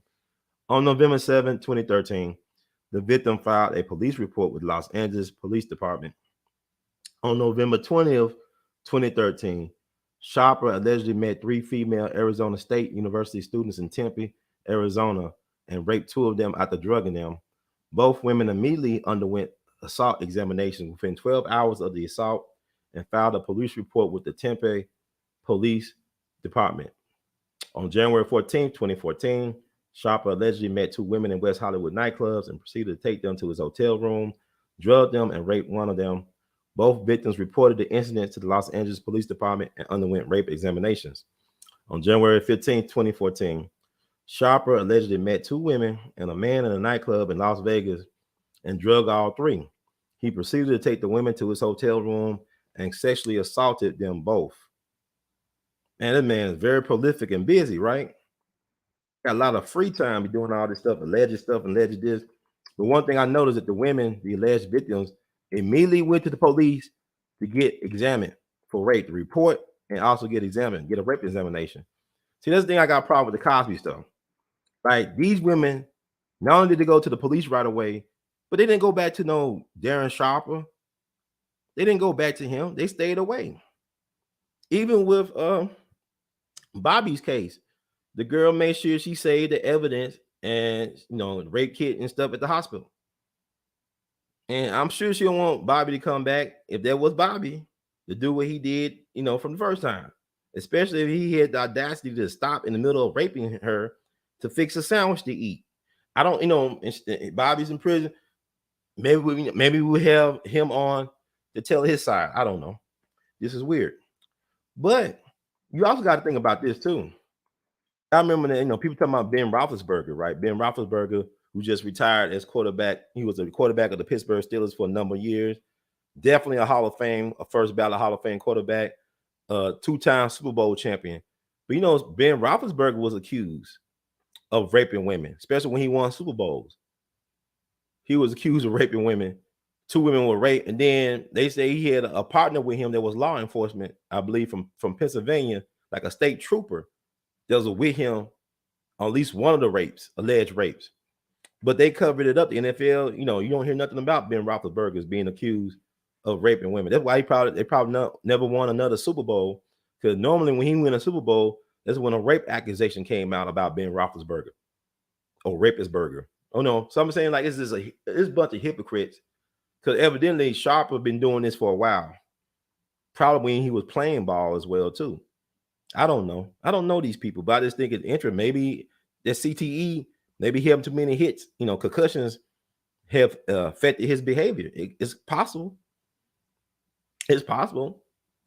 But I'm saying this stuff is crazy. And he got all these police reports against him. How come the police didn't act fast just to, figure out what was going on, interview them, something? I didn't get no samples from him. Did they get any samples from Darren Sharp around this time? Hey, would you come in, get some blood samples or something? This is interesting. In prosecutions, California State. On January 17, 2014, Sharper was arrested in Los Angeles on 2 separate counts of sexual assault. The alleged incidents were said to have happened in October 2013 and January 2014. On February 14, 2014, Sharper was officially charged with 2 counts of rape by use of drugs and 5 related felony counts. Sharper was released on $200,000 bond, which at the request of the prosecution was raised to $1 million. Sharper pleaded not guilty to the charges. Conditions of his bail require him not to frequent any drinking establishment, as well as not to be alone with any woman he had no relationship with prior to October 13, 2013, the date of his first alleged rape. Under these charges, Sharper faced up to 30 years in prison if convicted of all counts. Louisiana State and Federal. In January 2014, USA Today reported the New Orleans Police Department was investigating a sexual assault allegation against Sharper, which was filed on September 24, 2013. Officials in the Orleans Parish, Louisiana, filed 2 charges of aggravated rape against Sharper and another 2 counts against Eric Nunez, 26, on February 27, 2014, related to the alleged September 2013 incident in New Orleans. Investigators said a second woman came forward with a complaint following an initial report shortly after the alleged rape. WDSU noted Louisiana law states that a person convicted of committing aggravated rape shall be punished by life imprisonment at hard labor without benefit of parole, probation, or suspension of sentence. Also, on February 27, 2014, Sharper surrendered to the police in Los Angeles after an arrest was issued, or arrest warrant rather, was issued by the authorities in Louisiana. On December 12, 2014, an Orleans Parish grand jury indicted Sharper on 2 counts of aggravated rape, stating that if convicted, he will face a mandatory life sentence. On the same day, a federal grand jury in the U.S. District Court for the Eastern District of Louisiana returned an indictment for conspiracy to distribute a controlled substance, 1 count, and distribution of a controlled substance, 2 counts. Okay, Arizona State. I mean, this guy, 4 states. Now, Bobby was accused of some shenanigans that was similar to the home invasion and rape in Denver. But Darren Sharper got a lot of energy after retirement. I mean, this guy just, wow. Okay, Arizona State. On March 12, 2014, Sharper was charged with sexual assault in Arizona. Under Arizona state law, a person commits sexual assault by knowingly engaging in sexual intercourse or oral sexual contact with another person without that person's consent. No consent was given if the victim was incapable of consenting by reason of drugs, alcohol, sleep, or similar impairment, and such impairment was known or should have been known to the defendant. Nevada State. On March 20th, 2015, Sharper was charged with 2 sexual assaults in Las Vegas. The purported crimes took place in January 2014 and involved 2 women. Nevada state legislation provides that a person subjecting another person to sexual penetration against that person's will, or under conditions in which the perpetrator knows or should know that the victim is mentally or physically incapable of resisting or understanding the nature of the perpetrator's conduct, is guilty of sexual assault. The notion of sexual penetration includes sexual intercourse in its ordinary meaning.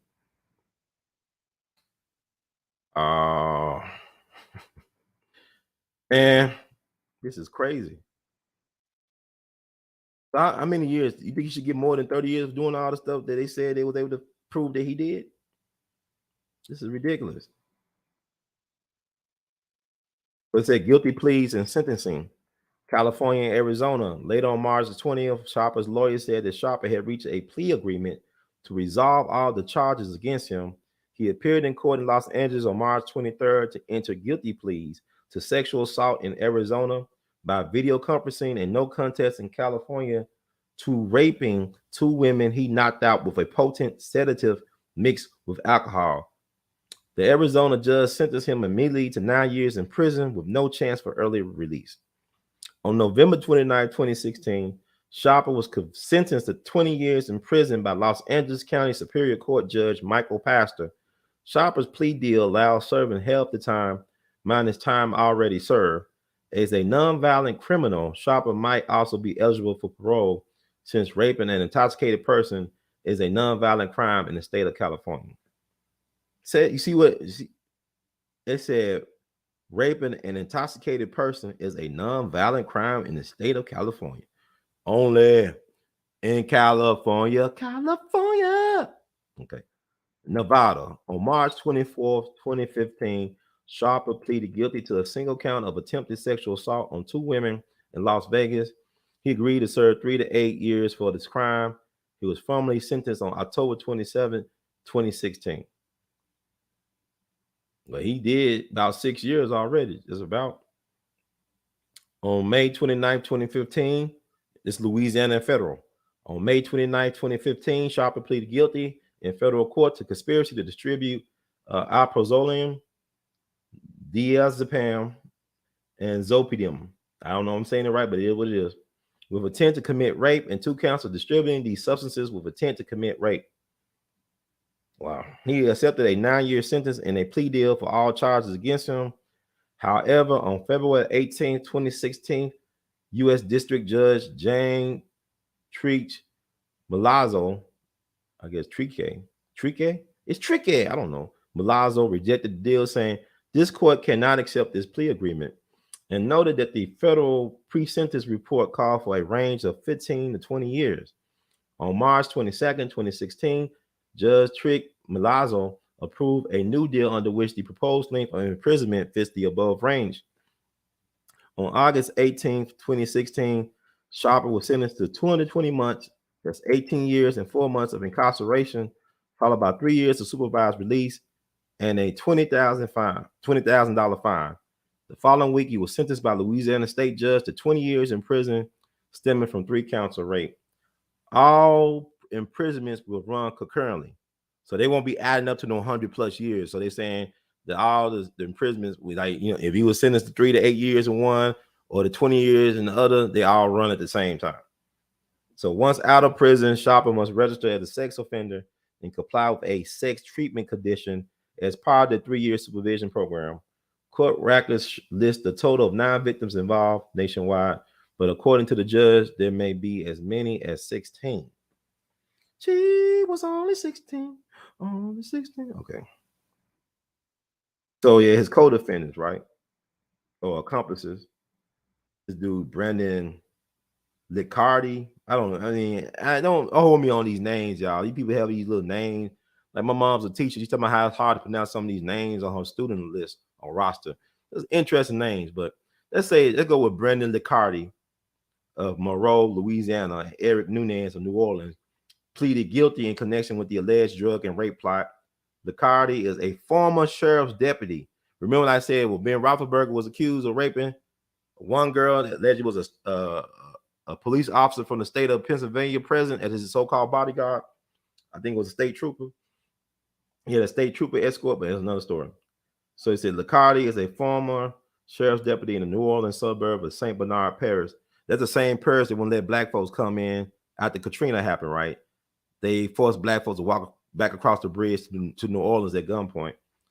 He had been on the force since 2002, but resigned after charges were filed. I think that's the same parish. Y'all look it up. February 27, 2014, Nunez was arrested and charged in state court with 2 counts of aggravated rape purportedly taking place September 23, 2013, at Sharper's residence in New Orleans. Additionally, he was charged with obstruction of justice between September 23, 2013 and February 28, 2014. On December 12, 2014, Liccardi was indicted by a federal grand jury on 6 criminal counts, including tampering with a witness, 2 counts impeding an investigation, conspiracy to distribute a controlled substance, and distribution of a controlled substance, 2 counts. On February 6, 2015, Liccardi pleaded innocent to state charges against him, including aggravated rape on February 2nd, 2013. and 3 counts of human trafficking to facilitate sexual conduct. Additionally, he was charged with battery using a dangerous weapon.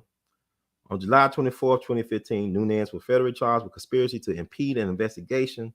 On July 11, 2016, in exchange for a 10-year sentence, he pleaded guilty for the judge, Trick Malazzo, to conspiracy to distribute controlled substances without victims' knowledge and with the intent to commit a sexual battery, to which he entered 2 separate guilty pleas in the state court of Louisiana.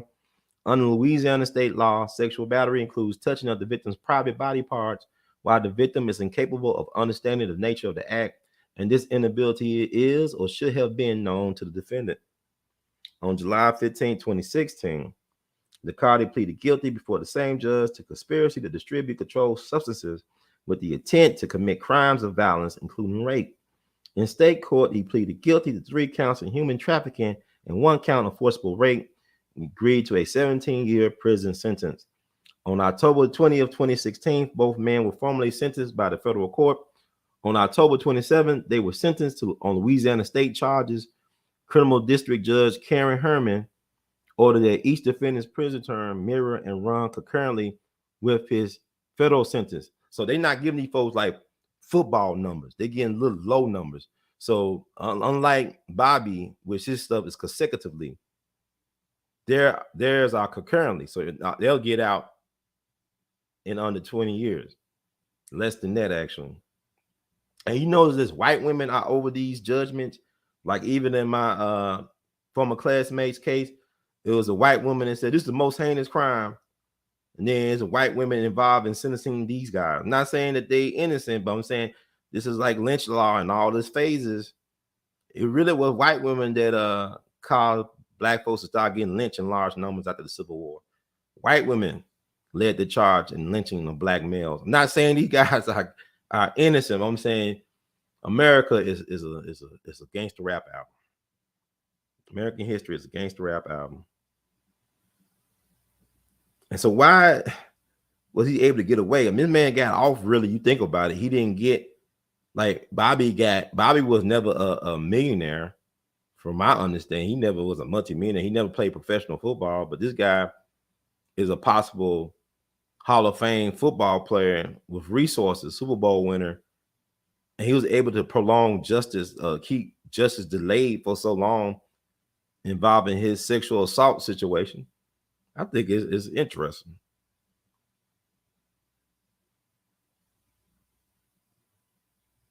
It says since February 27, 2014, Sharper's last day at liberty.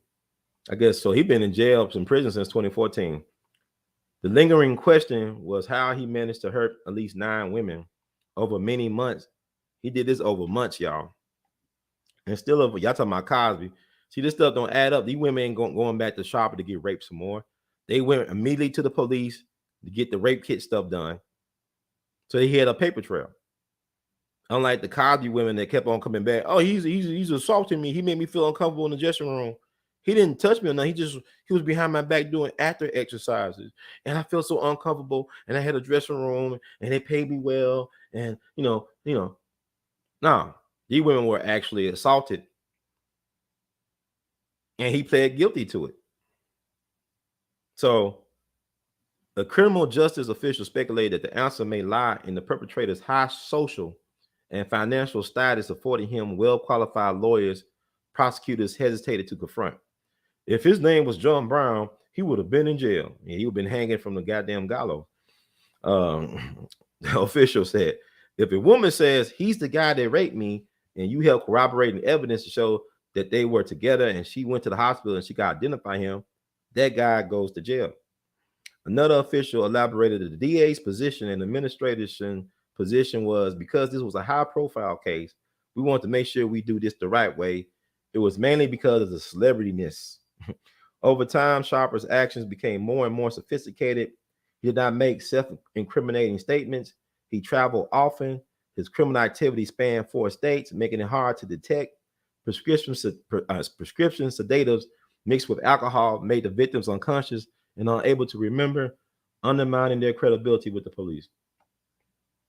In July 2019, Sharper filed a motion to undo his 2016 plea deal arguing that he was not adequately advised by his previous lawyers on the consequences of his guilty plea. However, the judge dismissed his motion, citing that Sharper had twice admitted in open court that he understood the terms of his plea agreement.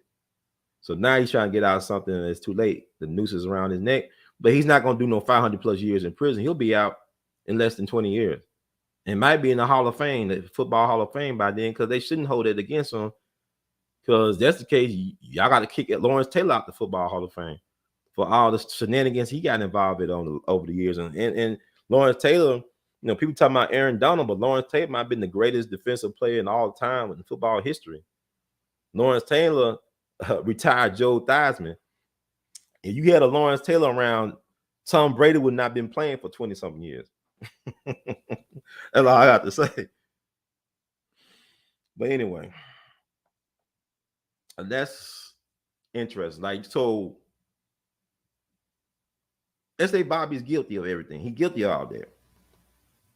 Should he be serving 500 plus years in prison? If I just read to you Darren Sharper and the stuff that they were able to find on him, they said it could have been a minute 16 women that he raped, and he did that in a short period of time. And he had some helpers. And he's getting, basically, in comparison to Bobby, he's getting a slap on the wrist. But the reason I decided to do this show was to put out more information about this case. I think it's important because, like I said, this has been with me since I found out what happened to him back in 2005. And it's like this. I will bring this up every now and then to people, especially young people, to be very vigilant of the people you hang around with and the choices that you make, because your choices have consequences. I believe that Bobby is a father, so his kids probably are grown by now. He might be a grandfather, but it's unfortunate that this man who had a lot of potential is basically wasting his prime in prison, and maybe for good reason. Maybe, I mean, like I said, he's not a saint, but do you think, like that Judge Neal, was this really the most heinous crime that she ever heard of? I mean, I could think of like a lot. It's St. Louis, you know what I'm saying? East St. Louis, the history. This was horrendous. Don't get me, rape is wrong. Rape, I don't condone no rape. I'm not an endorser of that stuff. But if you think about, it's so much stuff that people get away with. Joe Kennedy, the patriarch of the Kennedy clan, once said, it's only, or I'm gonna paraphrase him, it's only a crime if you get caught.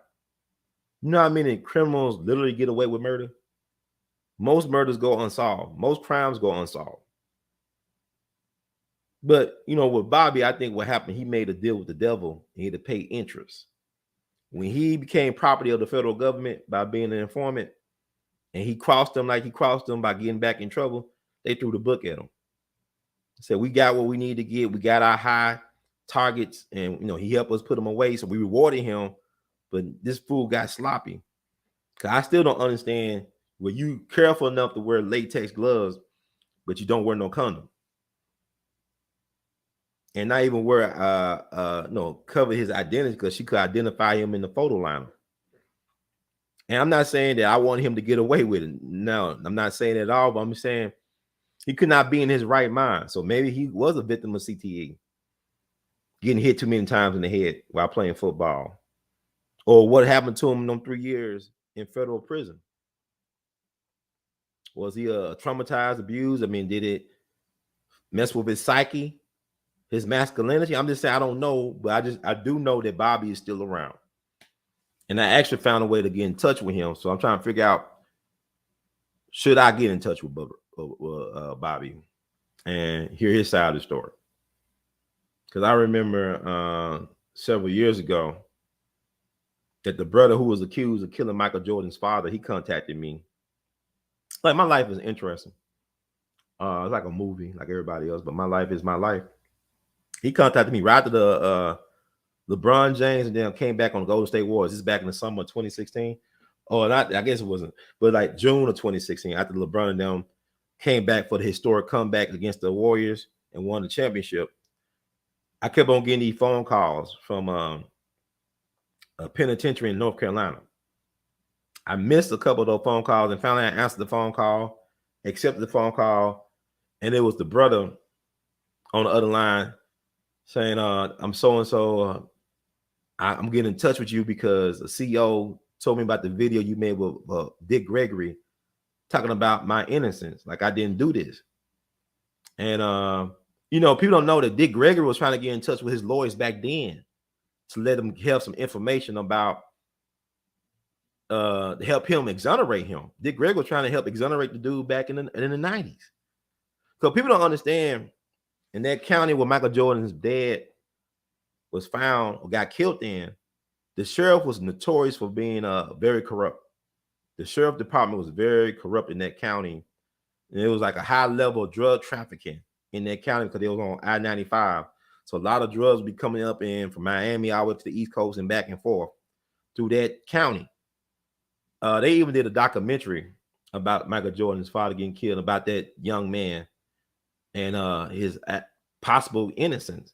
Like he was accessory after the fact. Like he helped get rid of the body, but he wasn't there when Michael Jordan's father got killed. Now he was Joe riding in Michael Jordan daddy's car, and they got video footage of him being a young fool. Like he a young kid, like when you do what young kids do, you want to be rapping, you wearing Michael Jordan's daddy's rings, I think championship ring that Michael Jordan gave his daddy, and da da da da. So it looks real bad, but I don't believe he killed Michael Jordan's father. He was an accessory to I believe his Indian friend actually had something to do with Michael Jordan's father get killed. And I believe Michael Jordan's father got killed doing a drug deal that went bad because the sheriff's son was a big time drug dealer down there. He ran a drug distribution. He had the protection of his father, who was a sheriff. I believe he was operating out of a hotel. And maybe Michael Jordan's father got killed at the hotel and decided to dump the body, get rid of the body and stuff like that. And the Native American was involved in that. The Lumbee, I get it called Lumbee tribe. Let me see. Y'all get them. Lumbee Indian. It's called Lumbee.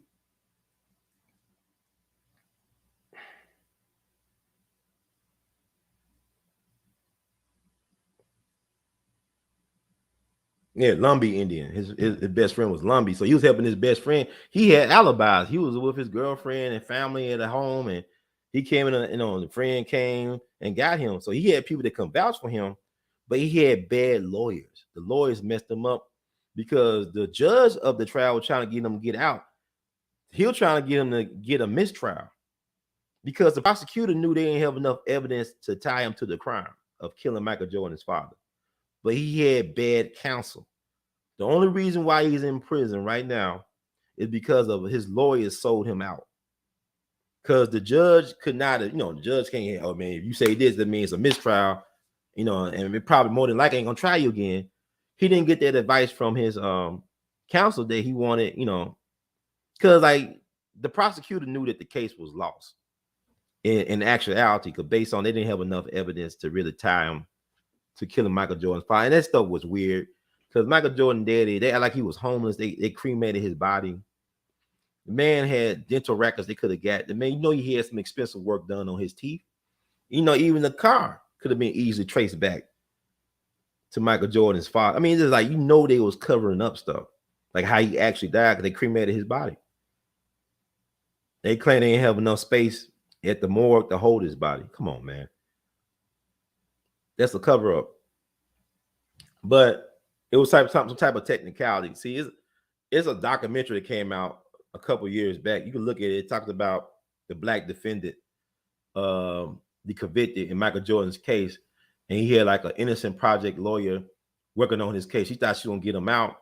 And she actually ran for DA of North Carolina to try to win so she could have the power to release him from prison. But I don't know the brother's his name off the top of my head, but he contacted me and I got him in touch with Dick Gregory. And Dick Gregory was happy that I got him in touch with the young man. But Dick Gregory knew something was up back in the 90s. If you read the mainstream press from the 90s around that case, a lot of them knew that stuff was suspect because they knew that the background of the sheriff was in question. They called in the background of the sheriff, the fact that he had a relative that was a drug dealer in the county, that a lot of high volume of drug trafficking took place in that county because it was like located on I-95 corridor. It was not a slam dunk case. Like I said, They could have declared that thing a mistrial or something like that, but it was like the judge wanted the young man to get off. I mean, I can't say that he wanted to advise the young man, but he couldn't because he was the judge, and it was up to the lawyers to know the law, or maybe they were paid off too to railroad this young man, but he had poor representation. He had poor legal representation.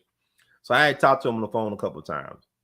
Before he got on Vlad TV and all these other platforms, he was on We All Be TV back in the summer of 2016. And when I talked to him, it was like, this guy is highly intelligent. You could tell he's highly intelligent. He's articulate. He reading Dr. Amos' book, Blueprint, The Black Power. I think he said that was his favorite book to read. The guy has a brain. And I knew when I talked to him that first time that he was innocent of killing Michael Jordan's dad. I knew it. I felt it. But unfortunately, he's still in prison. But hopefully he'll get out soon. He's still like a young man, but he was young when he went in. But his friend set him up though. He called himself helping his best friend. His best friend sold him out. So you gotta be careful of the company to keep. The company that you keep. Choices have consequences. So with that said, I did this show tonight not to make light of Bobby's situation. It's unfortunate. Also, my thoughts are with the victim or his victims. May they get peace of mind. May they be healed from their trauma. And may brother Bobby find some healing from his trauma, some peace of mind. It seems like he's doing, I mean, I don't want to say pretty well in prison, but it's like he's keeping himself in good shape. So, I mean, but he's going to be there for a while. But who knows? And my thing is, are they really rehabilitating people or just warehousing people? Because Bobby, like I said, Bobby was very engaging. And I think he had a lot of potential. You know, telling what Bobby would have done if he had stayed the path that he was on. Because you think about, okay, the guy who runs the Jordan brand at Nike. So I'm just going to touch, it was a black dude, right, from Philly or something. He was in a gang when he was a teenager. He killed somebody back in the day. But now he's over Jordan's brand at Nike, right? Something like that. I'm tired of trying to scroll and looking, man. Y'all just do some research. I'm just putting this stuff out there. And y'all gonna say, well, Brother Ron, that's not the right story. Fine. But it was an executive at Nike who ran the Jordan brand. He was interviewed, I think last year. He talked about how he killed somebody when he was young, when he was in a gang. And he had a lot of remorse about that. I guess he had a book coming out, something like that. I know people would criticize him about, man, how can this dude, a killer, be a success story? But, it's very biblical. You know what I'm saying? Everybody I believe people deserve second, third chances, fourth chances. Who am I to say that a person don't deserve another chance? But at the same time, I'm not going to be a fool leader. If you type of dude, it's like,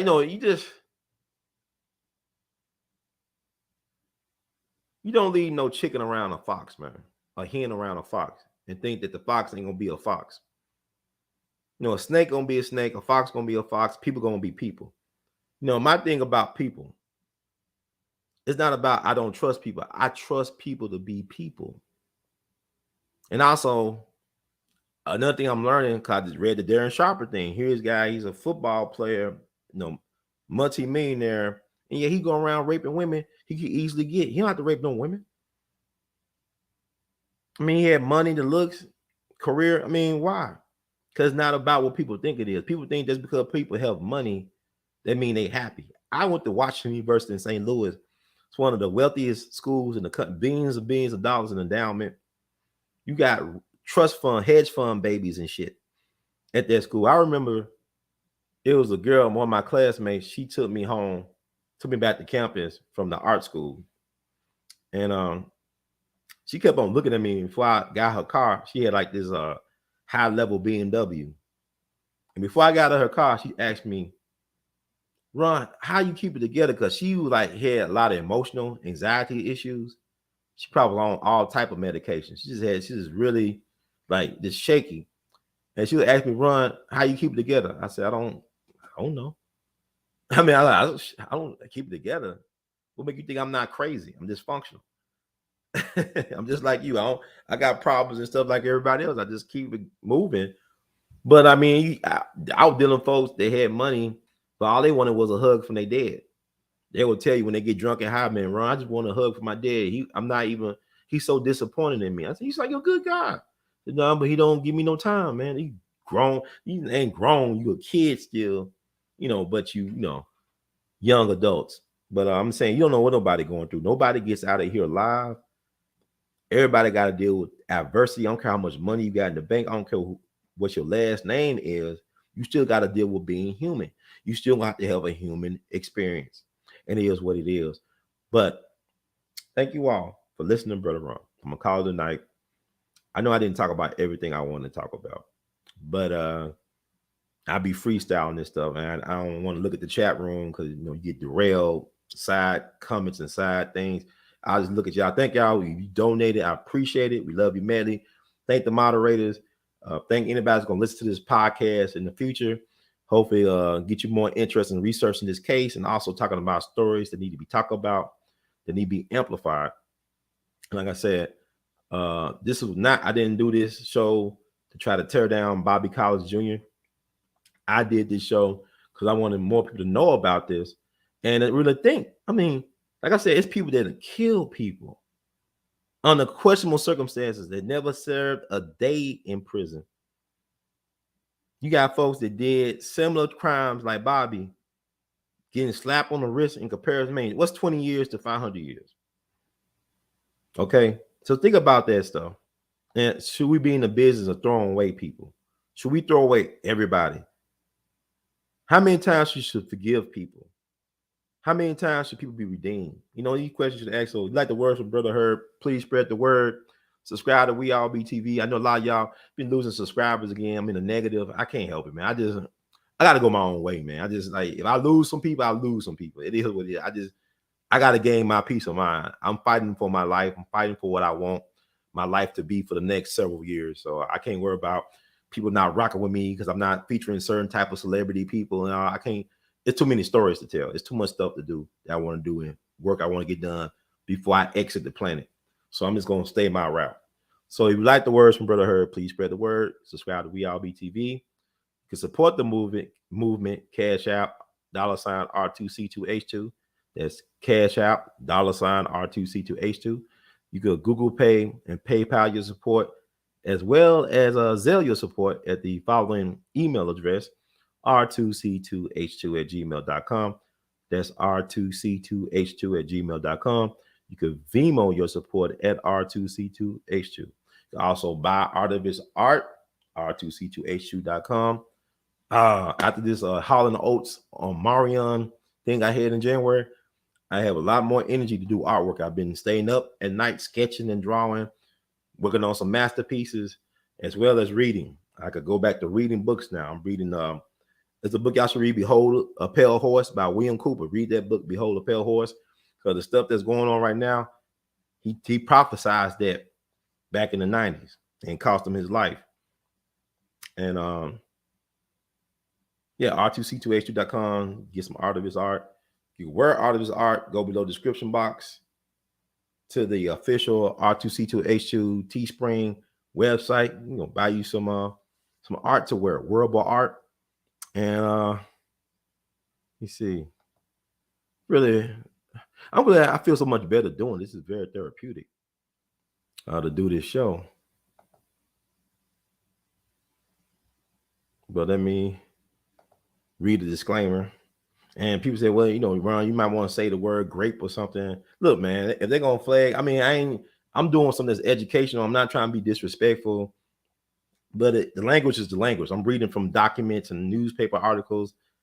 I'm trying to, enlighten our people about our circumstances of people. We all we got.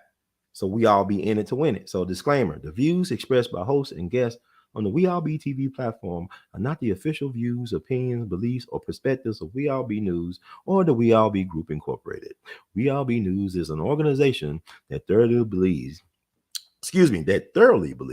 in supplementing the information narrative that is usually supplied by the corporate news entities with those viewpoints and expressions which may be marginalized or ignored for a plethora of reasons.